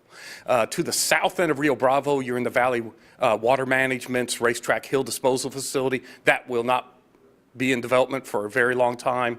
When you cross the river past Choctaw Valley, you rise up into Round Mountain Oil Field. That will not be developed. Once you go half mile or so back to the west, you're getting closer to the flat lands of the valley. There is some topography, but there's a lot of difference in this little area. This is a very nice view site property. The people, if there were 36 residential homes in there, those people would be extremely happy. Bakersfield is a community. It does not have a lot of foothill properties, and so I really want you to consider that part of it. However, my main position here is a position that I've discussed with health department personnel over the last couple decades, and that is that we are about to disturb Lower Shenack and Upper Round Mountain silts. That is the source rock of valley fever spores in the valley. You can see the outcrops of the Round Mountain silt bone bed as you're in at the soccer parks, as you're at Hart Park. Everybody knows Sharktooth Hill and everything on the side. It sweeps around the corner with Alfred Harrell Highway, and Tuscany is built on Kern River Formation. Beneath that is the Shenack, beneath that is the Round Mountain, and when you get into the valley flat of the Rio Bravo Ranch, you're in the Olseys. So that whole exposure of the Shenack through the Round Mountain occurs on the face. This is a plateau down from the Kern River where we are. This is in the zone that we transition from that Shenack into that Round Mountain silt. This is that 10 to 16 million year ago zone, which is known where the naturally occurring concentrations are. So I looked through all the planning documents here. I saw not a mention one of how you are going to grade and construct and protect the residents who live there against these spores being released. And so I really caution that there needs to be a study. Fortunately for Bakersfield, this doesn't come up much. Most of these exposures are on very steep slopes. We know where those steep slopes are. We're developing either above it or below it, but we're not disturbing that zone. And this just happens to be the place coming around the corner on Alpha where that zone is exposed in a relatively flat, developable area. I think the geology needs to be studied more on that, and mitigation measures need to be put in. That is why I voiced that I think an environmental impact report is required, because I think this could be the most significant grading project we've had in this part of Kern County. So that's my main comments. Thank you. Thank you for your comments. Is there anyone else that wishes to speak in opposition? Please step forward and state your name.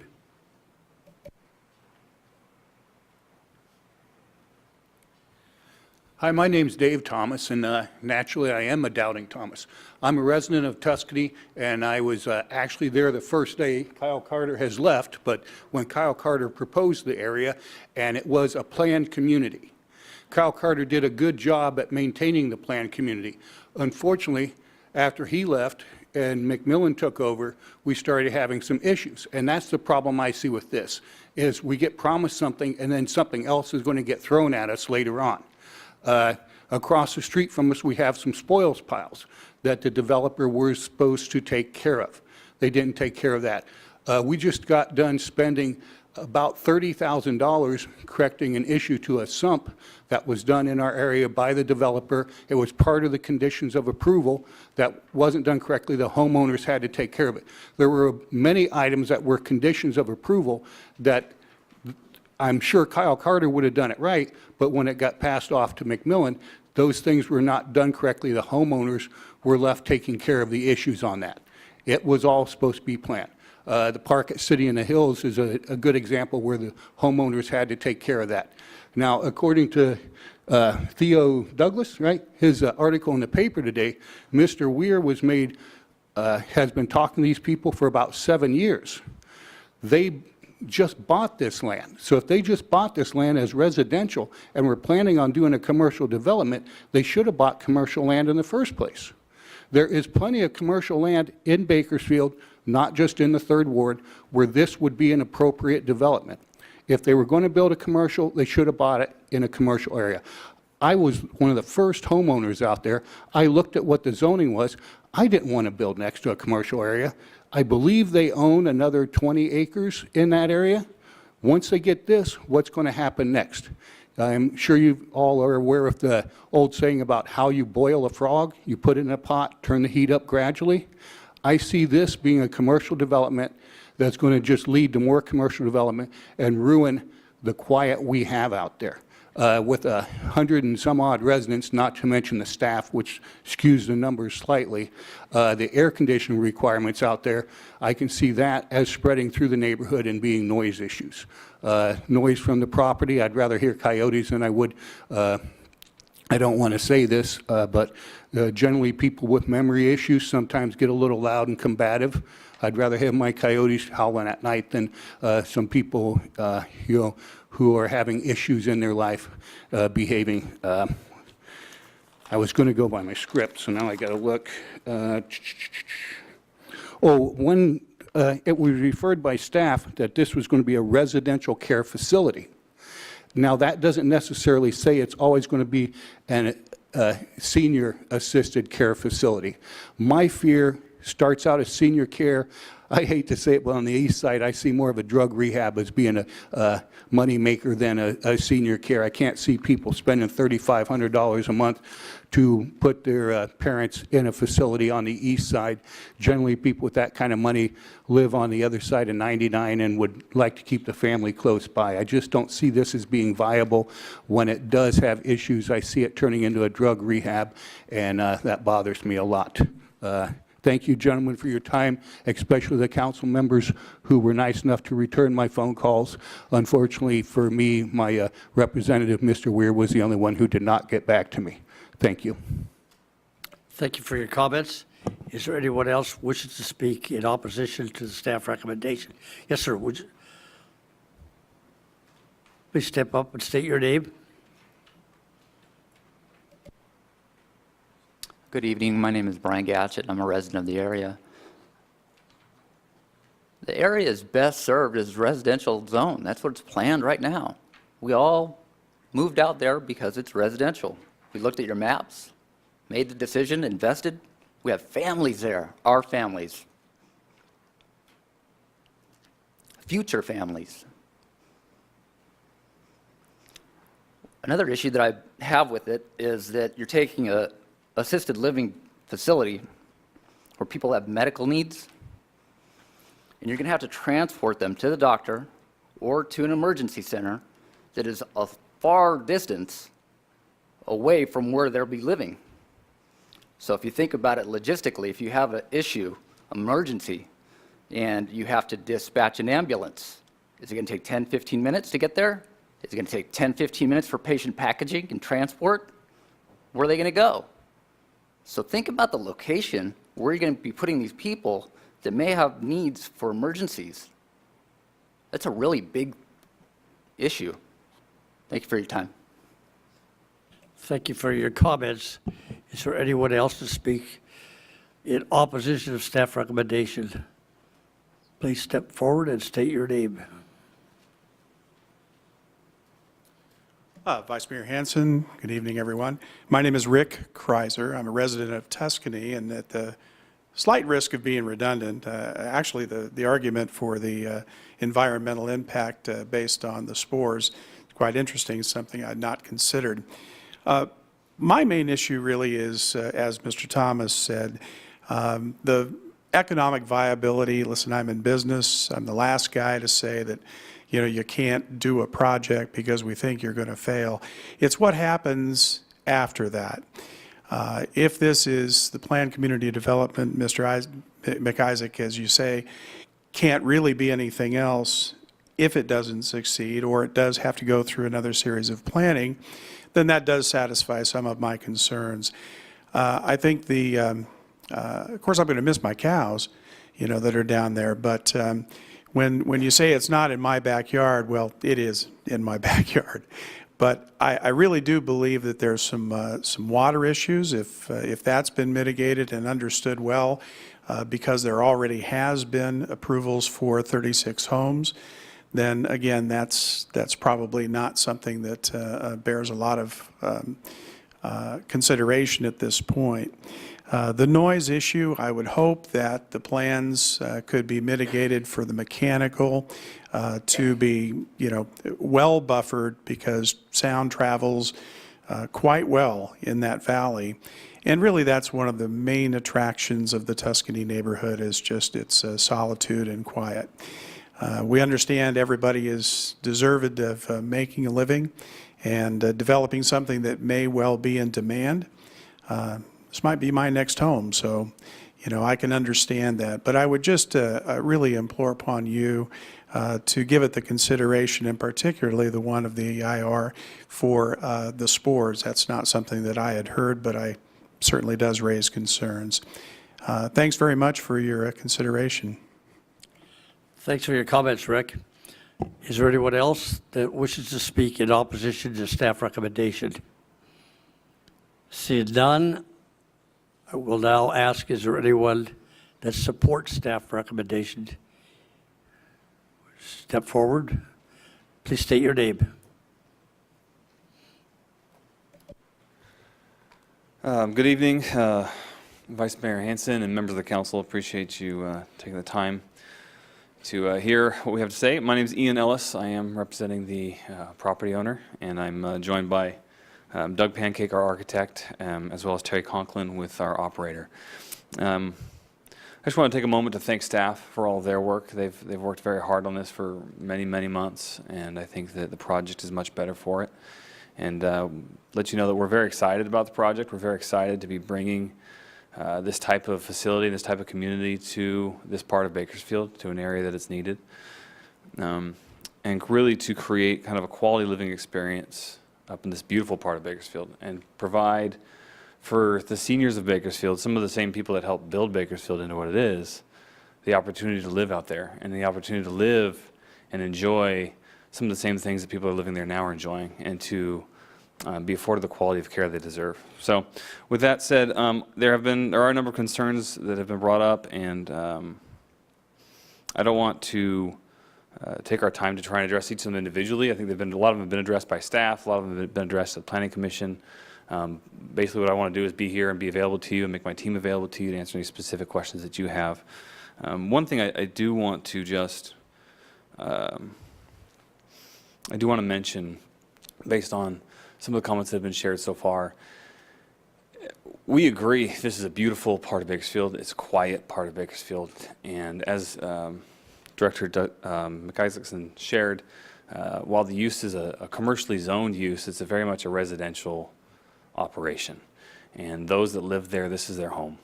And those of our employees that will be working with these individuals are aware of that, and they treat it as such. And we want to be able to provide this home for those people for the same reason that those that are living there now want to be there, right? We want to be able to provide an opportunity for them to live in this beautiful environment, in this quiet environment. And I want to remind all our neighbors, which we look forward to continue to work with through this process, that those people that are living there are people's families too. And having put my own family, gone through this process to select a facility for my own father, I know what it's like as an adult child when you have to make that decision. And the quality of the type of community that you can put them in can make a huge difference in your family's life and in the life of both your parent and the life of the child. So with that said, those feelings and those experiences are a big part of what we've done to put into this project, to design it and make sure that it's the kind of community that anyone could be proud to have their parent living in. So I don't want to take up too much time. Again, I'm open for questions. I do have our architect and our operator here. Terry Conklin's with Seniority Inc., which is a part of ABHOW, which is American Baptist Homes of the West. I think you're probably very familiar with them. They operate a project here in town, so they can speak a lot to the operations of the project. And then Doug Pancake with Douglas Pancake Architects has been instrumental in designing the project. This is all they do, is they do senior facilities, and that's one reason we selected them to be part of our team, is we wanted to make sure that we're designing a project that's not going to fail and that it'll have all the opportunities for success as possible. So with that said, I want to thank you for your time and let you know we're here. Thank you. Thank you for your comments. Is there anyone else that would like to speak in favor of staff's recommendation? Okay, seeing none, I will ask if anyone that's opposed to staff recommendation wish to rebut any statements. Seeing none, I will close.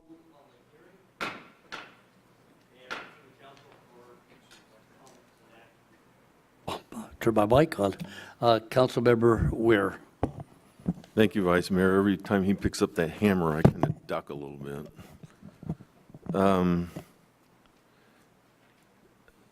I appreciate everybody coming out tonight and expressing their concerns. Mr. Thomas, if you contacted me in any way, I was not aware of it. I would certainly called you back. It's not a message on my cell phone. I didn't get a message in the office, so I'm sorry. May I reply to that? Certainly. I called the number that was listed on the website. I got your voicemail. Another member who is here said he called, left a message, and he didn't get something, and I emailed every single one of you. Like I said, everybody there was very gracious to either take my call or return my call if I did not get it. Well, I got your emails, and I apologize if I missed calling you back. A couple questions for staff. Mr. McIsaac, when you listed the required or the intended use for the property, I think you expressed that as a residential. I don't remember the exact term you used, but my understanding is this is only going to be an assisted living facility. And if it's not going to be that, it has to come back to the Planning Commission. That's correct. Okay. So any other use, it's got to come back for public hearing. Any residential care facility other than a residential care facility, yes, that would be in that same category. I think it was mentioned about a drug rehab center that is a different type of use that is only allowed in an industrial zone, so that would not be something that would be permitted. Is it possible to make it an assisted living facility? Period? I believe the resolution states that the approval is for a assisted living facility / memory care facility, so that is incorporated into the resolution. So that's it? Yes. Okay, thank you. You know, I heard the comments about the valley fever. Clearly, that's a concern out in that area. But just to the north of this, on the other side where that trailer is, if you look back at the hillside, on the other side of the hillside, when it goes back to the river, there was an extraordinary amount of grading that went on behind there. I mean, it was, you won't see it in there. This happened years ago. It seems like to me at that point there would have been valley fever studies or something would have had to happen there because they disturbed a lot of dirt, and it's the exact same type of dirt in the same swath. That is correct, and I'm respect the speaker's opinion, but frankly, I'm not heard or aware of anything where grading would be affected because of the type of soil and the potential for valley fever spores being released. I've never heard of that being an issue, frankly. Okay, well, in that area it is. I'm wondering if the applicant would be opposed to studying that before the project really gets into the phase where it's disturbing dirt. No, certainly not. I mean, we don't want to create any sort of danger or risk to other residents. We'd be happy to do practical studies. I'm not sure. I'll leave it to staff to help me determine what that would be. Is that satisfactory? We could include a condition if council would be comfortable with allowing the city attorney and staff to do that, that in essence would require that additional soil studies be done to determine and properly mitigate for the potential of release of valley fever spores. We will incorporate that. I think that would be a good option. Thank you. Mr. Thomas, I appreciate your comments about the spoils piles. Those were there before my time, and I have been working diligently to get rid of those. It is a situation that is not simple, requires a lot of financial support, and I know that our code enforcement people are currently working on that issue. You mentioned something about the park and city in the hills, and I thought you said that the residents were invested in that. They invested in. I am not aware of any investment made in that park by the residents. The city went out on its own, produced a park far above what we thought we were able to produce, and the city, they stepped forward and they put that park in there. If I could reply to that, my daughter lived in the neighborhood, and they said that the developer was supposed to pay for developing the park, and they backed out. Okay, well, that's a different situation, because we're not the developers. Yeah, but what I'm saying is, we've had an issue with the developer not doing what they were supposed to. I've been on my homeowners board for about 8 years and been dealing with the deficiencies. It's ongoing issues. They had conditions of approval, they didn't follow them. They were allowed to self-inspect, and we've just had issue after issue out there. And you're in a private gated community, correct? Yes. Does that change the inspection cycles and what's going on when it's a privately? They were allowed to self-inspect. That's my point, I think. Councilmember, where we're not clear on what he's referring to as being inspected, if it's a private street that he's referring to, I would defer to the Public Works Director. If it's building construction, no, that isn't self-inspection. It was the common areas. We literally had sewage back up on the street, and that's what brought it all to light, that they had Well, it's my understanding that a lot of self-inspection went on up in that area, and I'm not sure that the city would really be responsible for that. And I can assure you that this project will be fully and completely inspected. It is not a private facility, and it is subject to all our codes and conditions. Is that not correct? Whoever. That is correct. The building department will inspect the construction of the building. The Public Works Department will inspect the construction of the other facilities, the streets and roads. Okay, thanks. Vice Mayor Hanson, Councilmember Weir, slight correction, we inspect with what's ever in this public right-of-way. We don't inspect up into the private facility itself. So whatever is constructed within the public right-of-way, Public Works Department will inspect. Okay. Once it leaves that, how is it inspected? For a private community, it is performed by a registered engineer, and Okay. they certify that. For a commercial development, it is inspected per their building code requirements. So it's inspected by It's the different. building code. Okay, thank you. We had a talk on the telephone about the 20 acres that's next to this project. Could you maybe speak to that issue just a little bit? Certainly, Councilman Weir. So, as mentioned, the request for the zone change and the general plan amendment is on a 10-acre portion of a larger, roughly 37-acre parcel. The remaining portion of that parcel, a majority of it is essentially undevelopable because of its topography.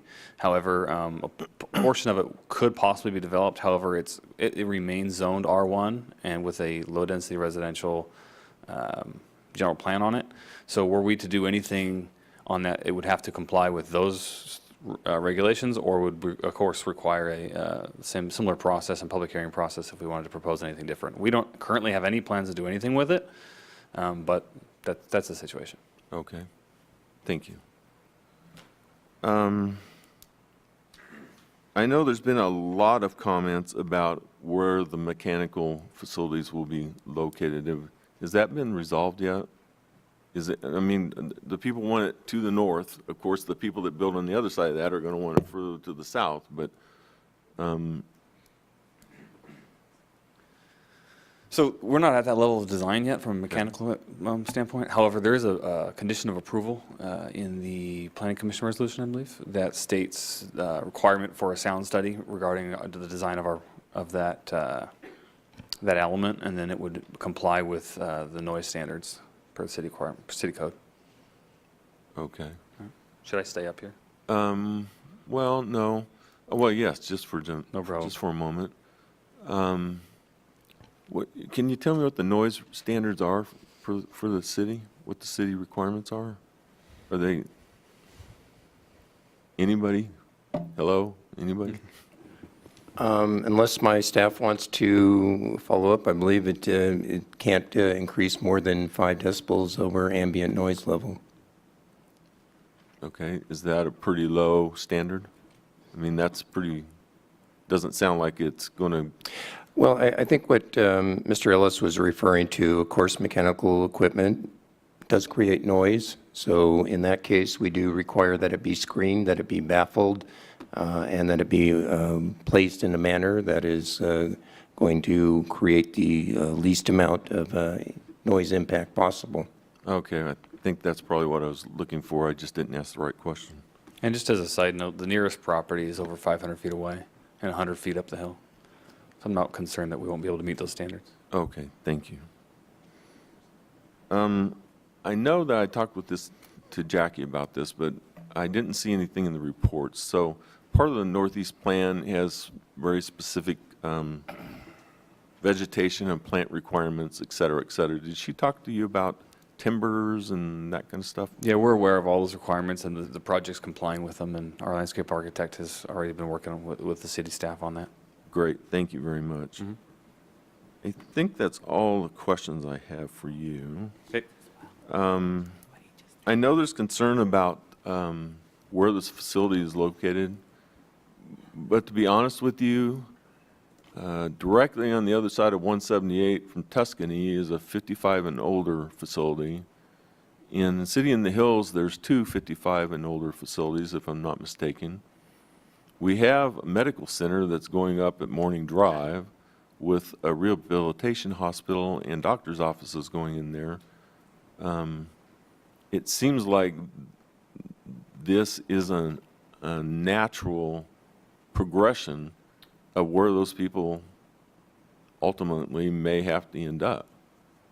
And if it's in a beautiful setting, in an area where they're used to living, in an area that's peaceful and quiet, and they don't disturb me because I live in Cattle King Estates, so that was irrelevant. But this is a setting where, you know, if my mom needed to go, this would be nice. This would be a nice place for her. And there's many people that live in that area where this would be a good alternative for them. It's a nice residential look to it. The view you're going to see, to me, is a much improved view from the top of the hill than 36 homes with kids running around and 36 air conditioners and 36 pools and all that. It really, the upper view is going to look very, very nice. It's going to be well landscaped. I hope that we've kind of hit the major issues of concern that were expressed tonight. We're going to look into the valley fever, which is a big concern, and I admit, and I'm glad you brought that up. So for me, I think we've answered all my questions. We put conditions on this project that I think guarantee what the product's going to be, and if it's not going to be that product, it has to come back and you have a voice in whatever changes are proposed to that. The other thing I'd like to do, since I just saw this young lady sitting in the front row, could you tell us about you're going to operate this facility, I understand, or your company will. Could you tell us just a little bit about that and who you are, who you work for? Absolutely. My name is Terry Conklin, and I work for Seniority, Inc., which is a subsidiary of ABHOW, American Baptist Homes of the West. And as you may know, we have been operating in the city of Bakersfield since Seniority, its inception in 1997. And I am one of a team from Seniority who will be assisting in the operations of this beautiful new community. I personally have been working on behalf of ABHOW and Seniority in Bakersfield myself since 1999. So we understand the city, and we want to bring more quality care, particularly for those who need help with the acts of daily living, for assisted living and memory care. And we want to do it in a meaningful way that lets people live out their life, their last few years, or hopefully even longer, in a wonderful, quality, beautiful setting. Okay, thank you. You're welcome. So after all that, I'd like to make a motion to approve staff's recommendation, subject to the additional items that we talked about tonight. Thank you. Mr. Maxwell? Thank you, Vice Mayor. How many people is this going to house? Do you have any ideas? The project's a 100, being proposed as a 101 unit, 112 bed facility. That would be the maximum. That includes 3 model units, which will really be hospitality units, which won't be rented out. And also assumes that we don't turn any of the 1-bedroom studio units that are next to each other into a single 2-bedroom unit, which would possibly house only one person. Okay. The maximum would be 112. About how far is this from the houses that currently exist? The current homes? Yes. The Tuscany homes, the nearest one is 500 feet away. 500 feet, okay. And about 100 feet up the hill. Did you look at any other property that maybe was already zoned commercial? We did. This particular property, when it was presented to us, we kind of identified as a great potential location for this. We weren't out hunting properties, so we didn't necessarily investigate other commercial properties. quite frankly, when we're looking to place one of these types of facilities, a residential area is ideal. Majority of the cities I've done this in, actually, this falls under residential code, it's not commercial code. So we would have to often rezone into a residential zone to allow for the residential care facility. But in Bakersfield, your code has it in commercials, that's why we're doing it that way. So it's not something that we were out seeking other commercial land, because this site kind of makes the most sense. Okay, thank you very much. Thank you, Mr. Smith. Thank you, Vice Mayor. Yeah, I just appreciate the additional conditions that Councilmember Weir put on. The valley fever is a concern, and if we can take a look at that and get a report, the most practical way to grade it, and also the condition on noise, I think that's a concern, and that makes a lot of sense. So I appreciate the response to citizens. Thank you. We have a motion. Please cast your votes.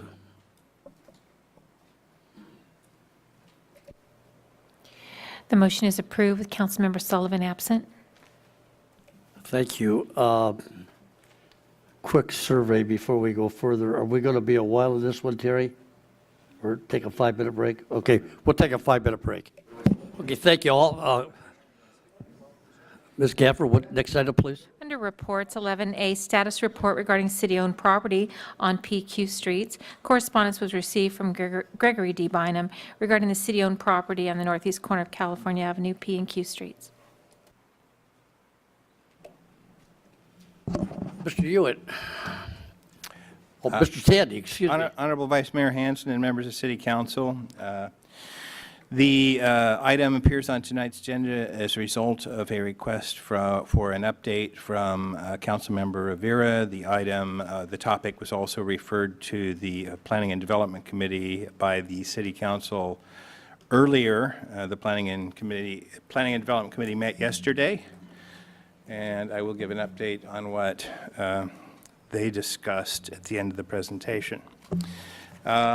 The pork chop-shaped blue piece in the middle between PQ Street and the enhanced Mill Creek is the property in question. It's about 5.5 acres. It was acquired by the city as a part of the overall redevelopment activities that have been undertaken in that area. Over the last 25 years, those activities have included what is now the Marriott Hotel, the arena, the Amtrak station, 4 housing projects to the east of in the enhanced Mill Creek, the Maya Cinemas, and the McMurtry Aquatic Center, and San Joaquin Community Hospital ice rink. The property was held up after acquisition. As a result of the dissolution of redevelopment, it became a topic of litigation between the city and the state, and eventually, after a rather extended period of decision-making by the state, it was released to us for disposition. In about 2005, plans were established as a result of outflow and refinement of community visioning processes. The plan was developed that it would be retail and commercial to support the surrounding entertainment facilities, so that, for example, when the CIF is in town for the wrestling meet or a religious convention, or there's a show at the arena or convention center, for the residential that was being created and for the support of the cinemas and so on, it would enhance the business opportunities. We were approached, I believe, last November about the possibility of acquisition of the parcel for an office building complex. While that was not what the original plan was, there was merit to consideration of selling it for that purpose. So we have been engaged in discussions with Kern Health Systems and their representatives for some period of time, trying to develop a letter of intent to sell. I'll go through a very high-level overview summary of the discussions.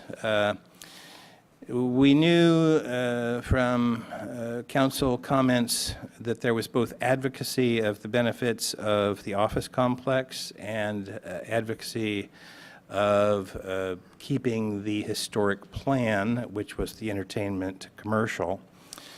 We did attempt to reach a hybrid alternative, which theoretically we hoped could satisfy both needs by approaching Kern Health Systems about the possibility of sharing the lot so that both uses could be placed there. The owner of the Maya Cinemas holds, or his corporation holds, new market tax credits he has made this area eligible for. And we got his permission to use up to $8 million in new market tax credits, which could have theoretically covered the costs that would be associated either with joint parking or with elevating the structures in order to make the lot be shareable for both uses. That effort was not acceptable to Kern Health Systems.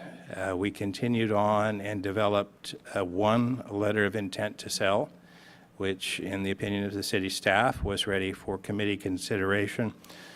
If it had been accepted, it relied upon the models used for most of the redevelopment properties that have been developed along South and North Mill Creek and elsewhere in the city. And that involves a sequential series of development steps resulting in deed transfer when there is a guarantee, legal guarantee of fulfilling the intention of the developer. We had in the past experiences where we made deed transfers in advance of such a guarantee with repurchase agreements. 19th Street has actually had two groundbreakings, one nearly 10 years ago. We did not require the late deed transfer on that project. The partnership fell apart. They couldn't perform. We got involved in litigation. It took years to clear the property. This last time we did it the correct way, and that project is now under construction. But the Kern Health Systems didn't work for them, in part because they wanted the deed earlier in the process and preferred something simpler.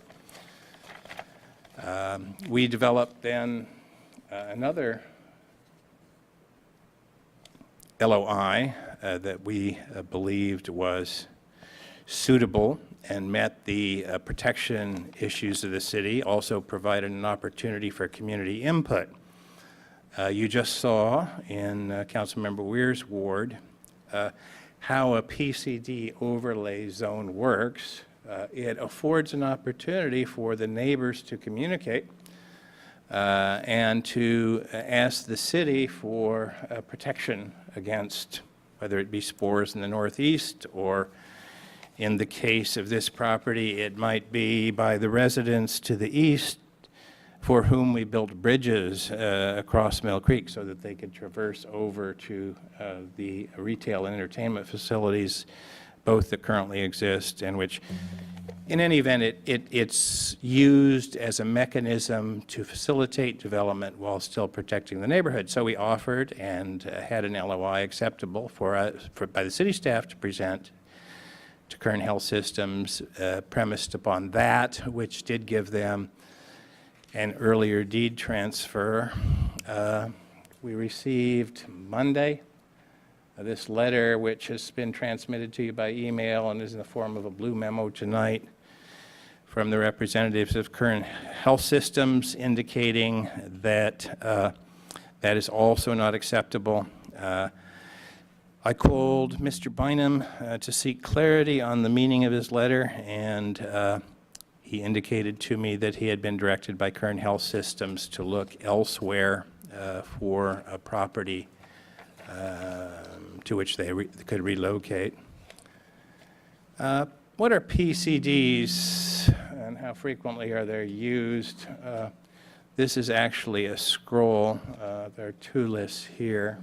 If you can, I don't know whether you scroll, Chris, or turn to the next page, but these are PCDs that have been established since 2010 in the city of Bakersfield. There are 75 or 80 of them. Because they're very effective and they guarantee an end product, and because they do afford the opportunity for the kind of communication you saw tonight between residents of the Northeast and the council and the developer, they've become almost the predominant way of doing many commercial projects. So in our view, we weren't asking Kern Health Systems for something that was particularly onerous or difficult. Perspectives differ on questions.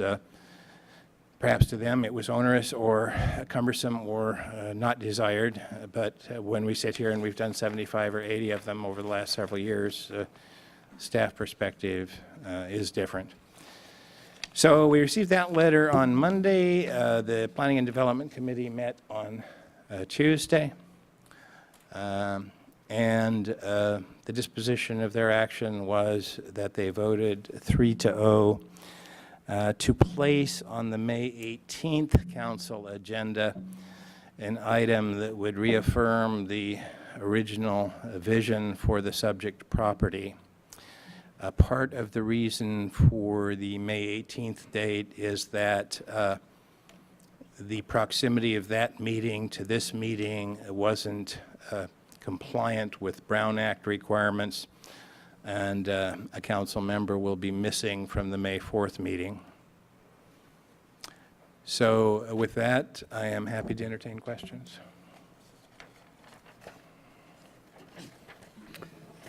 Thank you, Alan. Any comments? Mr. Maxwell. Thank you, Vice Mayor. I have some questions to ask. This particular property, I remember back, I think it was in the 90s, maybe it was the early 2000s, there was talk about putting a ballpark downtown. And I know that they got fairly far into it before they had to abandon that. Would this property have been part of that? The ballpark was to have been located to the east of what was then the Kern Delta Canal. So it was immediately across the waterway from the proposed ballpark site. The ballpark site sits where some of the new housing sits and over to where some of those warehouses that are leased by the county are.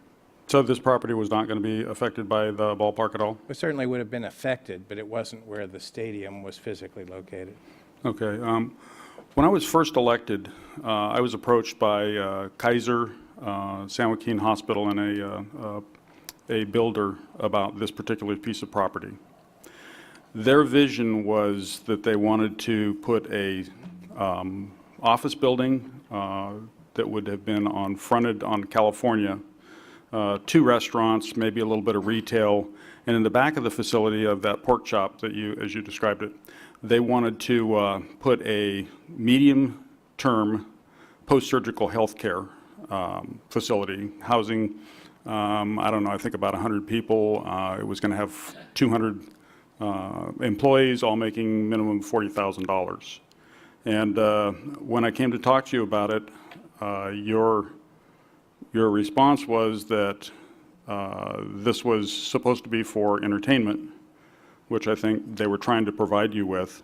And we worked out a deal that they could have that back half and that you would leave the front half in order to pursue what you wanted to pursue. Now, what happened to that particular project? 2 things, to the best of my recollection. One was that while they were skilled in the nursing home or the care facility business, they were pretty fledgling in any kind of commercial or retail.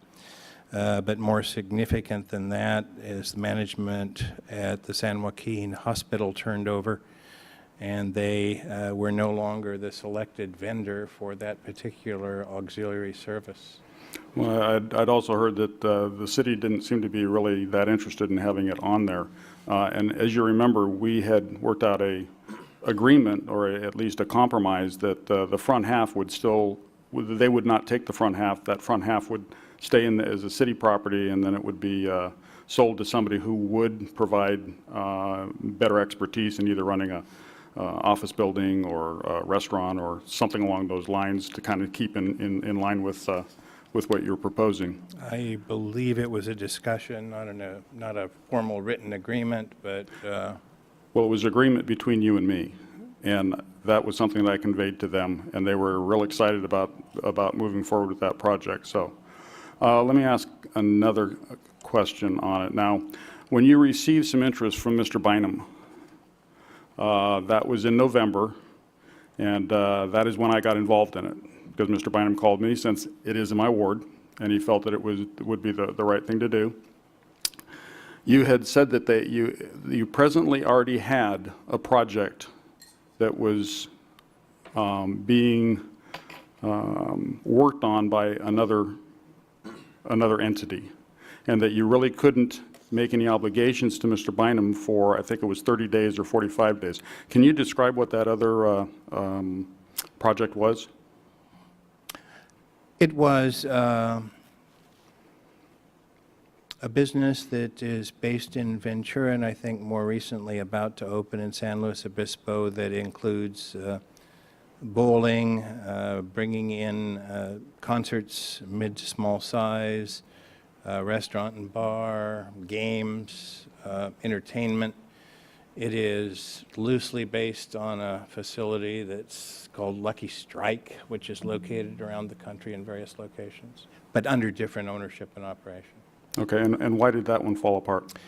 It actually didn't fall apart. They became consumed with the development in San Luis, which preceded this, and told us they couldn't consider it for about 6 months as an active product. Okay, so are they back to considering it now? Not yet. Okay, so at the time Mr. Bynum started looking at this, it had been 10 years since we had acquired the property. You had mentioned that there were, in the last 6 years, 75 to 80 PCDs done. That's out of how many properties? How many commercial rezonings in the city? Well, you had mentioned that in the last 6 years you've required a PCD on these type of properties 75 to 80 times, but what does that represent? 75 of 80 of how many? 500? 600? I don't have that in. You're really talking about commercial rezoning activities or alterations in land use, and I don't have that number readily available. We can get it for you. Can you give me something off the top of your head? Doug?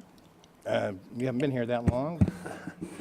Councilmember Maxwell, I don't know again that I could provide you with a number. What I would say is that when we are dealing with sites that are large or sensitive for whatever reason or nature that may be, the PCD method of development has been very common. Okay. Mr. Ortiz, no? Yes. You know, I've worked for the advanced planning. This is Martin Ortiz. My recollection, most of the PCDs, the applicant has brought those before us. It's not city required. I'm thinking that it's probably between 10 to 30% of those commercial applications that we processed went into the PCD. Okay. With that time frame. Thank you. So only 10% of them we've required this of, and for some reason now we're going to require this of Mr. Bynum, who has probably one of the best and most stellar reputations in Bakersfield, and to a group called Kern Health Systems that had the money in hand to pay us. So the question becomes, is this a good project? The proposal is that they're going to build a office building that'll house 350 and hopefully develop it to 600 people in the future. That's people who are going to be spending money in the downtown area. I think that anybody in the downtown area that owns a business would highly suggest that we do this. I spoke to the owners of Maya Cinema, and when I mentioned to him there was a possibility of that type of a facility going in across the street, he got very excited. He felt it was something that would benefit his business. So I ask, because I know that Councilmember Smith and the city manager has said, well, we promised that we're going to turn this into a entertainment area. And I haven't had one comment, I've not had one phone call from whoever it was we promised this to, that if we do this thing with Kern Health Systems, that they would be upset because we didn't keep our promise. I'm just wondering, is this promise something we made to ourselves without really talking to the people who own businesses in the downtown area? Because quite frankly, this health systems brings down the bodies we need to make a successful downtown. It does not bode well if we continue to hold this piece of property for a long period of time, and then at some point in the future, hurt some of the downtown businesses that might be struggling because we think that it needs entertainment, needs restaurants and things like that. That may be our concept. It may not be the best use for this. Now, we also have is something we're trying to accomplish in Bakersfield, something that's called infill. This is a beautiful infill for a piece of property that we don't have a great deal of interest in. And I guess I got a different story than Mr. Tandy did as to why these people really couldn't follow through on things, because they were tremendously underfunded. And I know that you are looking at someplace, a institution like Kern Health Systems, and they are well funded. They are willing to sign this document tomorrow, or at least they were willing to sign this document tomorrow. We have missed a great opportunity at this point. So some of my colleagues have said, gosh, if Mr. Bynum was really interested in continuing or possibly revitalizing this as a possibility for Kern Health Systems, he should have been here tonight. And I'll tell you this, every single council member up here, I think except for Councilmember Weir, has met with Mr. Bynum. We've all spent time with him, and I have my hats off to the Vice Mayor. He has spent countless hours on this, meeting with Mr. Bynum.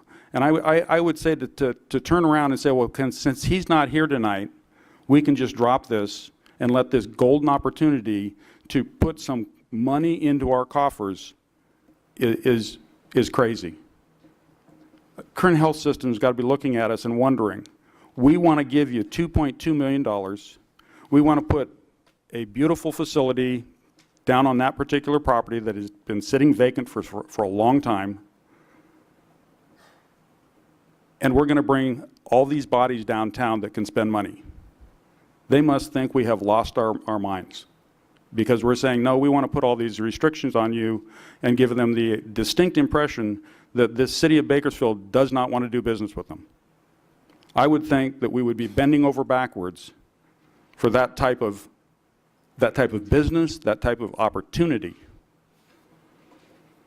Now, I have talked with Mr. Bynum, and he has assured me that if the city council tonight were to vote to go back to the original LOI, which is very simple, very straightforward, it puts trust in them, it puts trust in us, that he could take that back to his board, and I think the consideration is they put 6 months into this already. There's no reason that they should have to look for another site. This is a perfect site for them.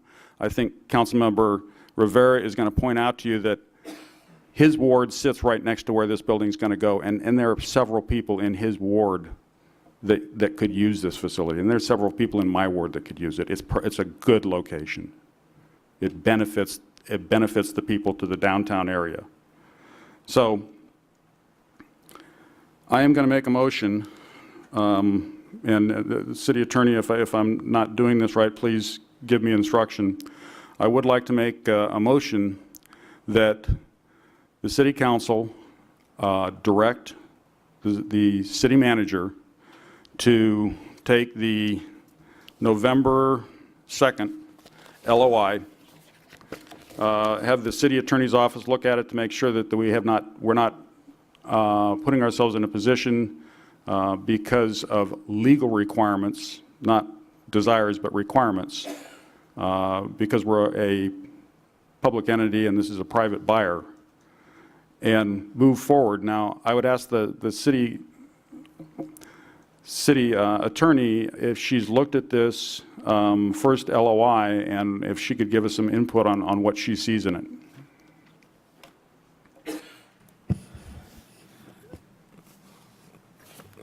Vice Mayor Hansen, Councilmember Maxwell, I have glanced at the first LOI. I believe that Mr. Rudnick is here, and if you'd like, he can come up and he can go through those.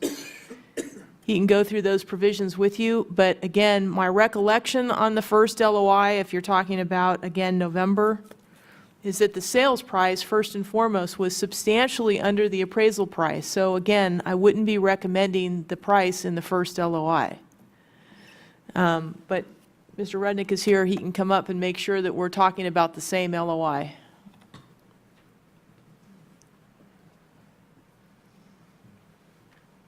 Do you have a copy of it?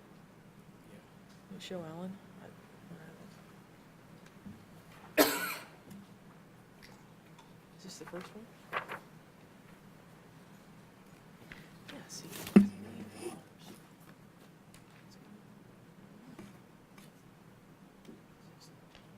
Well, that's the date that he's using.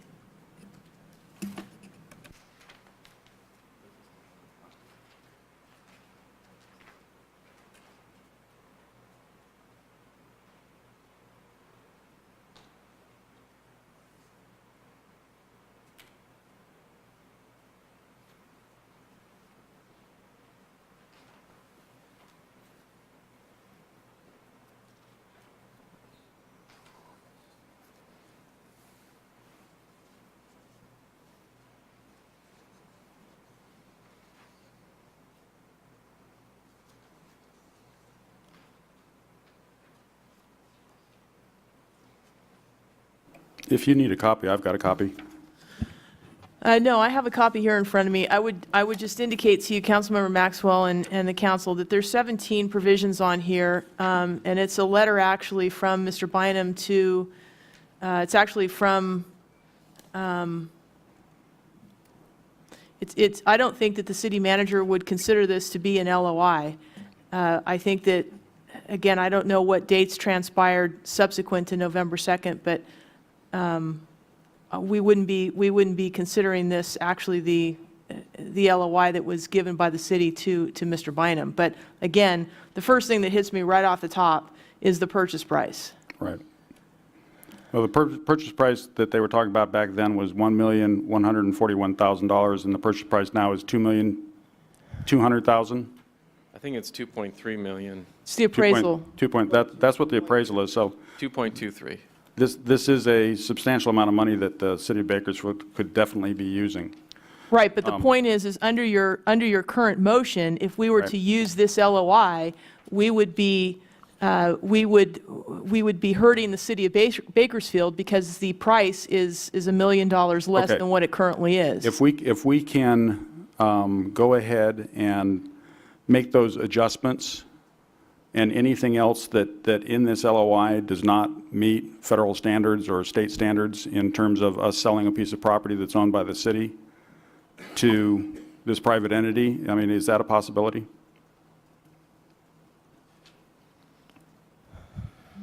I mean, anything's a possibility, but at the end of the day, I have to tell you that I don't feel comfortable doing that. I think that the council should have an opportunity and the manager should have an opportunity to look and go back to that original LOI and compare it with what the most recent transaction is. I mean, this does not have a PCD in it, and I haven't heard from your other colleagues as to how they feel about the PCD. And again, I think this also deals with a commission, and there were some issues. So. Okay, thank you. As far as the PCD is concerned, I agree with what Mr. Bynum wrote in his letter that is not comfortable with an additional PCD zone because the PCD zone was not mentioned in any of the other LOIs that went back and forth. That this was something that was relatively new to them. And I can't remember which back and forth between the city and Mr. Bynum the PCD suddenly ended up in. Josh, can you? Yeah, I could, through the mayor, Councilmember Maxwell. The PCD concept came in later on in our negotiations during this property. They felt that we reached an impasse in dealing with when the title would transfer to Mr. Bynum's client, and they wanted it at site plan review right after that, but that left the city wide open for changes subsequent to approval of site plan review. So the PCD concept was one where we felt that they could still give control to the city over the final product, just like the prior property that was just approved earlier on today that had a PCD overlay. So that was in our last LOI that we sent to Bynum for their review. Okay, so before that, the PCD was not in there. Correct. The PCD came last, and I guess at the end of the day, what I would like to point out, if it's not already clear, there has been substantial negotiation between the November 2nd, 2015, and the last LOI today. Right. Okay. And so if you're even thinking about making a motion to go back to Mr. Bynum, my suggestion would be that you use the more current LOI and you make a motion to eliminate the PCD. But other than that, I would not be recommending that you go back to an earlier LOI. Okay, thank you. I appreciate the input, and that's what we have you here for. Okay, so my motion will be to go ahead and go with the most recent LOI that we have between us to drop off the PCD, because that is definitely something that's in contention. And I do want to point out that this is, I've been involved with this process from the beginning, and the clear indication has been that the city has waffled and made different requirements of these people, almost giving them the impression that we have no desire to sell this piece of property. And I think that's a shame, because I think it's a great piece of property for these people. It's something that's going to be positive for the city. We need the revenue, and it ends up being a way that we can go back to them and ask for them to reconsider. Now, there's a possibility, I think all my colleagues have to realize, there's a possibility that Kern Health Systems has had such a bad taste in their mouth and a bad experience with this city that they may tell you, you know what, we're just going to go someplace else. And I think that's a shame, because, you know, if our reputation's already muddied in the community about doing business with the city of Bakersfield, this isn't helping it any. And I think this is an opportunity for us to at least save face and take the chance. You know, the ball's really in our court at this point. So Mr. Bynum not being here, I don't have a problem with. I understand why he's not here. He's not been directed by Kern Health Systems to be here. But he has assured me that if we do this resolution, if we do this motion tonight, and we're able to take it back to him with a letter of an apology for it taking us 6 months to get to this point, but that we will drop the PCD, and we would like to entertain selling this piece of property to them for their uses, then I think that we can hopefully salvage this great deal for the city of Bakersfield. Mayor, may I speak?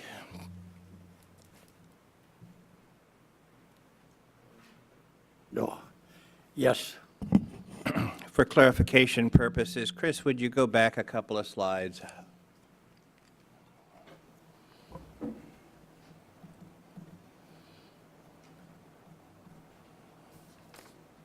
Okay, now forward, sorry.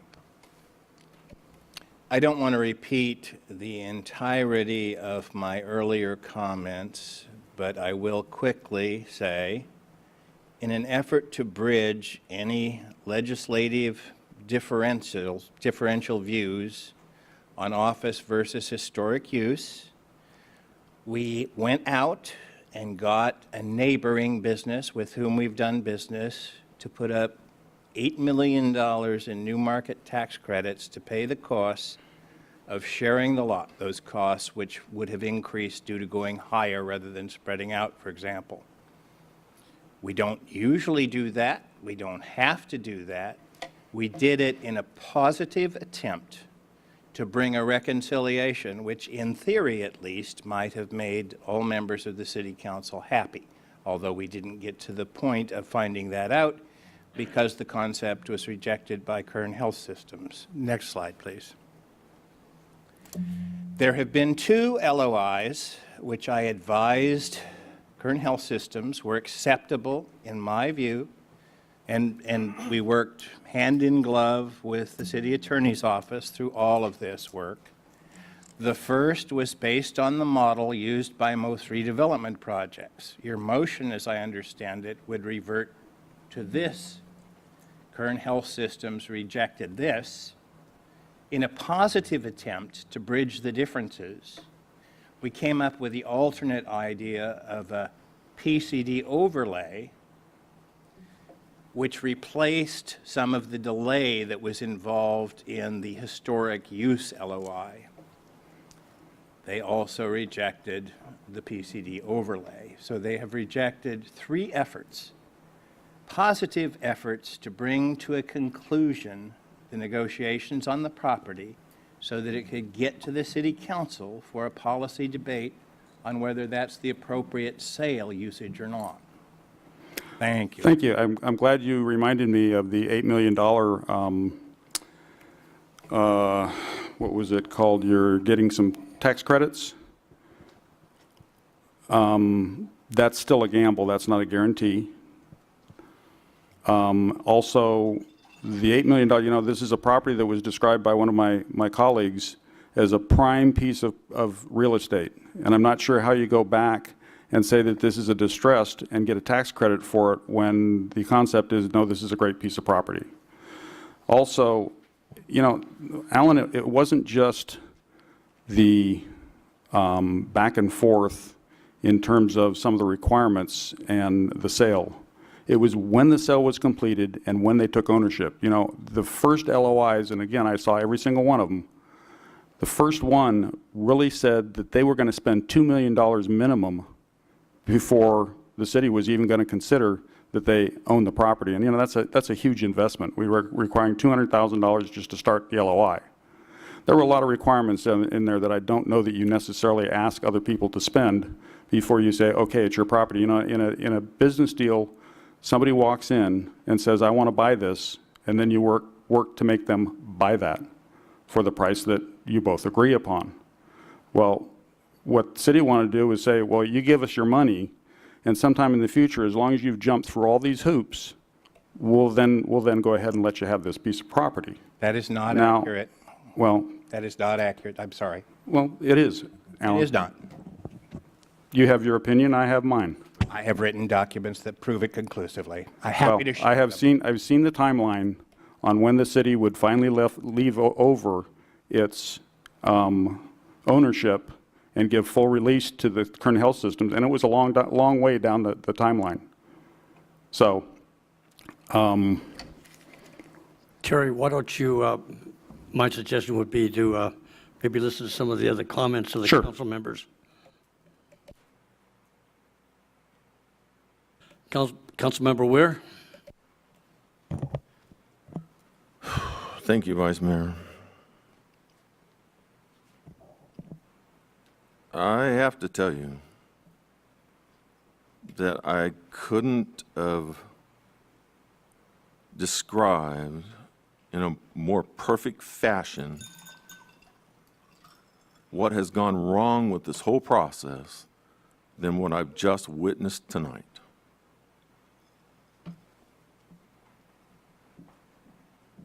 We have a council member intimately involved in negotiations, which, in my opinion, for me, should never happen. we have a council member that makes a motion to dictate what the terms should be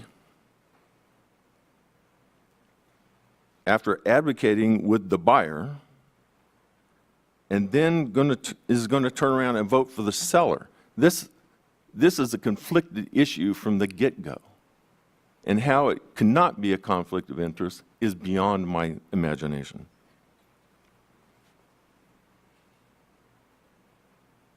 There was a comment made to make sure we meet all federal and state requirements. But there's been no concern whatsoever over meeting city standards.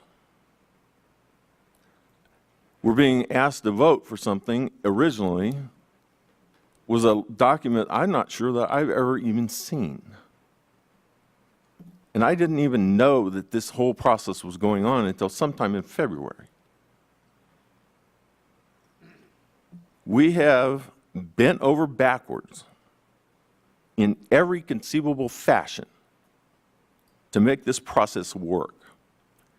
Every offer has been rejected. Every offer has been rejected.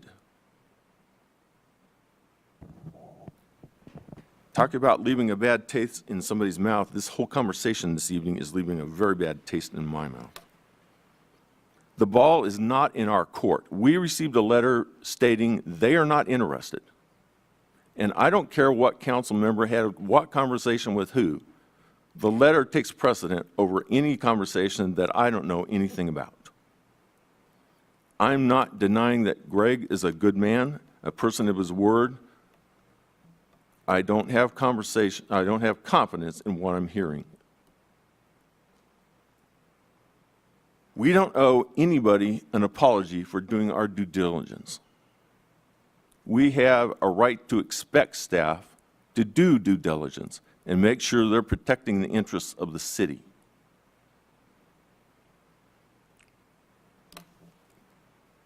I am actually amazed that we are going to kowtow to somebody that is apparently telling us if we'll just do it their way, they might take the deal.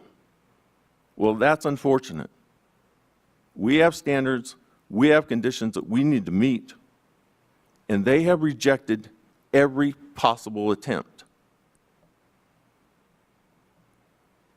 There is no reason that we should have come here tonight and had a motion made on an update. No reason. This is very irritating. And like I said, it's a fine example of the whole problem with this entire process.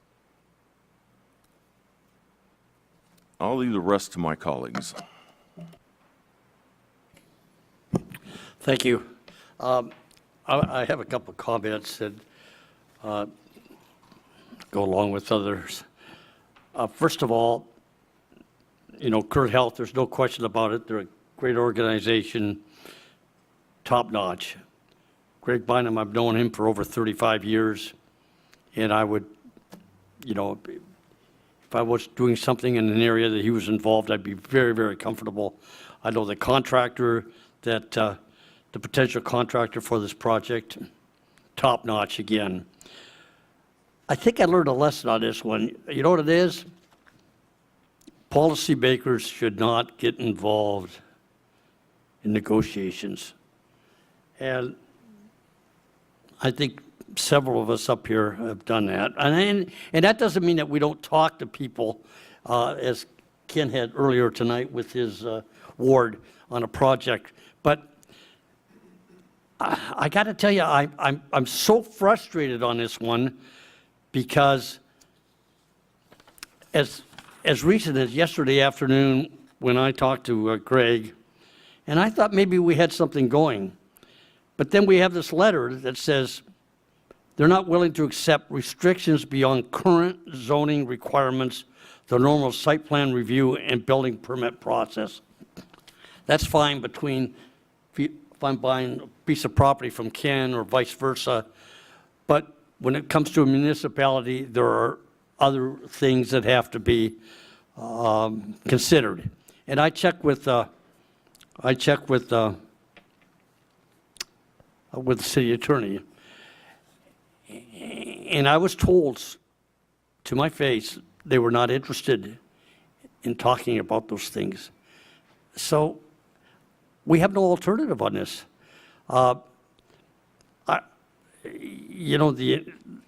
Going back to the original LOI would be ludicrous because, first of all, I don't know about the legalities, but just on a common sense basis, there was so many conditions in there, and they're already telling us they don't want any conditions. So what are we going to do? We have that issue. The other thing is, unfortunately, I think it's a matter of trust. And I've been told, that city staff has been slow in responding. But this is a very involved situation, very complicated in some ways, simple in some ways, complicated in others. But we've responded to the requests each time, as Mr. Weir stated. They've come back and said, no, thank you. We really want this on an unrestricted basis. So I cannot support Mr. Maxwell's motion based on that. I mean, again, I got to tell you, I was for this project a while back, but it just seems like, they're not here tonight. I wish that Kern Health would have shown up. I wish Greg Bynum would have shown up and stated their case, but, we're getting third party. Those are my comments. Thank you.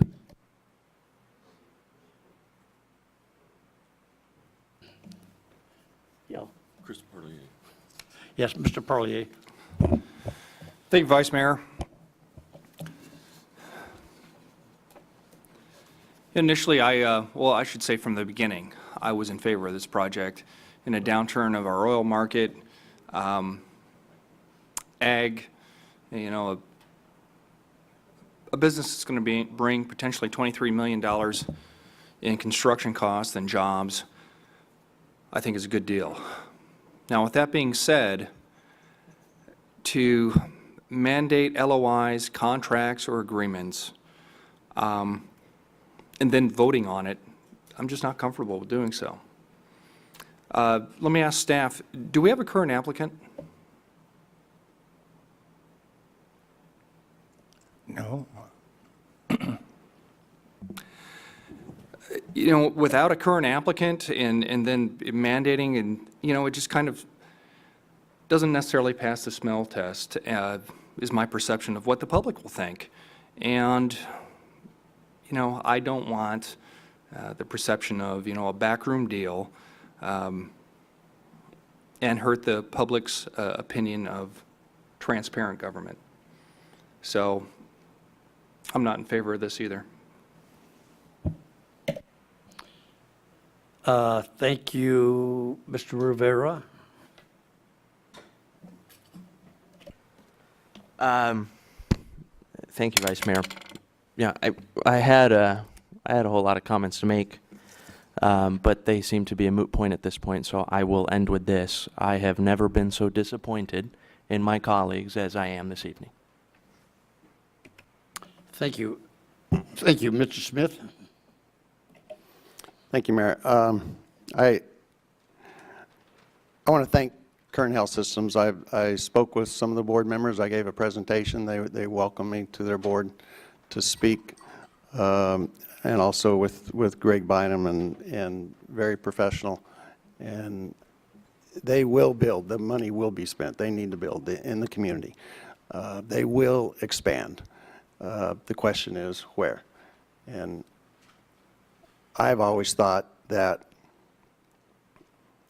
the city of Bakersfield deserves both. We deserve, or we as leaders should strive for what's best overall for the community. And what's best overall is that we get it all. We get the entertainment complex. We finish off the Mill Creek vision, and Kern Health Systems builds downtown. And so I presented them with that option, and I believe they are looking at it. They've got other options that are as close to downtown as our site.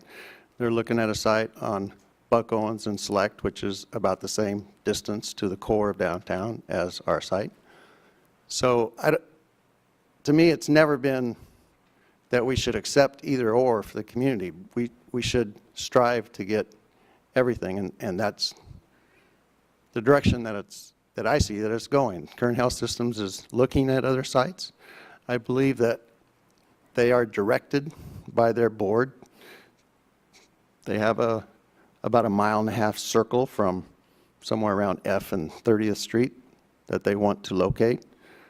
They've got various options in that core other than our site, and they will find one. And we will be able to continue our vision and finish something at South Mill Creek.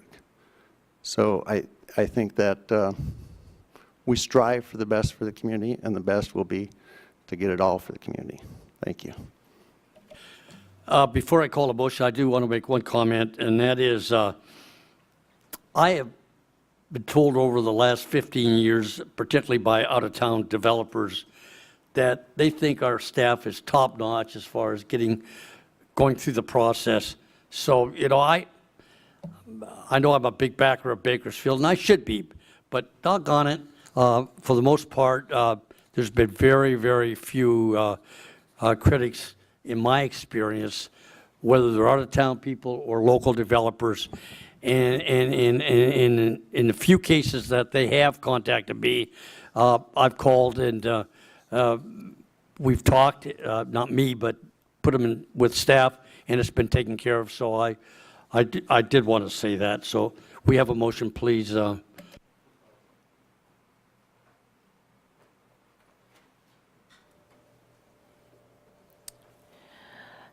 The motion is tied with Hanson, Rivera, and Maxwell voting aye. I may have, what did I do? I vote the wrong? Yeah, you voted. No, I meant to vote no. I'm sorry. I hit yes too many times in my life. Okay. Thank you for getting. The motion has been corrected, and the motion fails with Councilmember Rivera and Maxwell voting aye.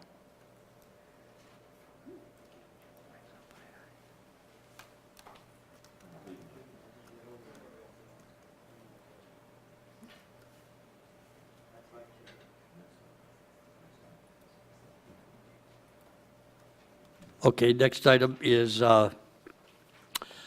council statements. Any statements? Mr. Smith? Thank you, Vice Mayor. A couple, the fountain is nearing completion. I've been on a look at it in front of Rabobank. It looks great. Staff did a great job, and I look forward to many years of enjoying that. And just to follow up on something Councilmember Hanson just said about the staff and the great job that the city of Bakersfield does over the years.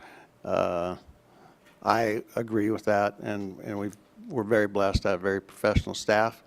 And Employee Appreciation Week is coming up here in a week and a half, and I look forward to the breakfast that we always have, and I heard that Mayor Hall has sponsored that breakfast, and it's very generous of him. So, thank you. Thank you, Bob. Chris? Thank you, Vice Mayor. I had the honor and privilege recently, along with a lot of staff members, colleagues, to attend a fundraiser for the 9/11 Memorial. And it was called the Crab Fest. It was a very enjoyable evening. Congressman McCarthy was there. And this is, well, if you don't know, we received a very large beam from the World Trade Center. It's going to be erected, I believe, in September in between Station 15 and the Bakersfield West Side Substation. And Chief Grainer just gave a fantastic encapsulation of the beam, the trip to New York, bringing it back, the whole process with pictures and everything. And I'm going to ask Chief Greener, before this is resurrected out there between the two stations, if you could come to council and give that same presentation that you gave that night. I sure appreciate it. Thank you. Thank you, Chris. Mr. Maxwell? Thank you, Vice Mayor. On Monday night, I was down at the restaurant late because I do the close on Monday night at the Mark Restaurant, and unfortunately at 11:30 when I went out to my car, the back window on the driver's side had been smashed out, and I presume somebody was trying to get something from my back seat, although my wife and I hardly ever have anything in our cars that would be worth stealing. And I think that's a real disappointment because that's actually the third time that's occurred in a relatively short period of time. I've had 2 workers that have had the same thing happen to them. I made a report like you're supposed to, as did the other people that I know of. I know that we're having a rash of those happen in the downtown area, but it was interesting because today my wife was having the window replaced, and the company came out and replaced it right where she works. Somebody from around the corner happened to stop and tell the person that was installing it, please give the person whose window was smashed out my card and have them call me. So subsequently, I called this person. Seems that she's around the corner, and the exact same thing happened to her. I had a great experience with the police department, probably because they know who I am more than anything else. But this woman, she didn't have as good an experience, and I know that the frustration is most people, when you have something like that happen, you'd like the police to show up. You'd like to have them come down and see what it is. Maybe it helps them to formulate some sort of a philosophy or thesis as to why this is happening or who might be doing it. But our police department is way too busy for that. The whole purpose of being able to put everything online and get our reports that way is so that we can free up time for our officers to go fight crime. But when you have a whole area that is in an uproar because they're having things stolen, because they're having home invasions, and we're having cars that are broken into, it's not that the police aren't out there trying to do their job, it's that we don't have enough police officers. So as we look at next year's budget and the years in the future, I'd really like the city management team to possibly figure out how we might be able to increase the number of police officers. I would project at least 20 a year for the next 5 years to boost us by 100 officers. I took the time, took me probably 3 hours to go through the cities that are a little bit larger and a little bit smaller than we are. The larger cities, I took the 11 above us and I took the 11 below us. We're the 52nd largest city in the United States of America. And the glaring thing that comes out at you is even in Wichita, Kansas, or Aurora, Colorado, they have about 200 more officers than we do. And I would assume that their crime's about the same as ours is. And I'm sure that they've got great officers working for us. We need more officers. And, you know, it's all a question of priorities and what we're going to spend our money on. And I'd just like this council to commit itself that our citizens elected us because we all mouthed the words. You know, I'm all about police protection. I'm all about safety in your home. And I don't know that we have done that much about it. You know, I'd like to see a commitment that when we look at the budget this coming time, regardless of how much money we do or don't have, that we prioritize our spending so that it's reflective of the things that really got us elected, which was that promise. And to me, the study that was done, they've implemented those things yet. You know, this type of crime is still happening, and it's rampant. I've got 2 areas that are calling me weekly because they're upset about different things, and they just feel like they don't have anybody to call anymore. So if the staff would please do that, I'd really appreciate it. Thank you, Terry. Mr. Parlier? Thank you, Vice Mayor. Along with my colleague, I'm all for more police officers.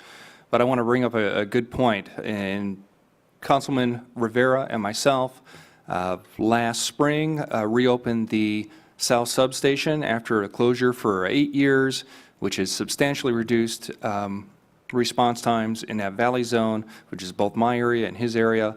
And I just want to thank staff for that opening. And so we are doing things to reduce crime. I don't want to give the perception that we're not. You know, that's important. Granted, I'm for more police, but we're getting things done too. Thank you. Thank you. I have one request. It's rather a large one. I won't hold you guys up, but 15 or 20 minutes here. But Alan, we have the budget presentations coming up, and of course there'll be a lot of questions, but I'd really like to request a retreat, and whether it's a half a day or a whole day, whatever it takes, and it will be entirely on finance. And the reason I ask is that we're not in a crisis as far as, we're going broke, but we are in a serious situation as far as our income is concerned. And I think we have to be looking on a best case, worst case basis, and what's going to happen in the city 3-5 years down the road. And I realize, stretching it out gets very difficult, but there's issues that are going to happen. But we need to look at alternatives every way. And I think as a city council person myself, and shame on me, I've been on the council a long time, I have a good idea about the income and I have a good idea about the expense. But on the other hand, there are areas within the city that staff, and this is not doing anything illegal or immoral or anything like that, just you're able to move monies from one area to another area for good reason. But I think that as council members that we would probably have a better feel for why you do it, how you do it, and what the results could be. So I would ask that maybe you, not maybe, but get a request out to the council. Maybe Terry wants us in a few of the ideas, Willie, myself, and focus primarily on the budget and on the budget areas and on an explanation, kind of a educational type thing. I'm not sure, we haven't done this before, but I believe under the current situation, when we're talking, we may not have relief as far as income is concerned, increased income for the next 2, 3, 4 years. Well, what do we do in the next 2, 3, 4 years? Something, expenses increase, labor increases, we need to do this, we need to do that. So I would like you to concentrate on that. Vice Mayor. Don't, and I know you got the budget deal now, so I'm not asking drop things and get back to me tomorrow, but just. I'm capable of getting back to you instantaneously. In setting this year's calendar, the council expressed a desire to go back to 2 Monday meetings on the 9th of May and the 6th of June. The current time for starting them is noon, but if the members are available earlier, we could start earlier. And there is no close date on either of those, so staff can be here until 9 at night if need be. And you all should have these booked out because they're in your annual calendar. So I think we already have a reservation. I think I understand the nature of your request about educational materials and background, and we can blend them into those meetings if you like. And my reply to that is, that's great, and if it works and we're able to accomplish what I think we need to accomplish, then we don't need to go further. But if we need to, we'll make that decision over the next 1 or 2 or 3 months. Okay, we're just not a small town any longer. It's a big city, and we really have to step up. And that doesn't mean you guys haven't done your job. You've done an outstanding job. Thank you. If there's no other comments, we are adjourned. Thank you.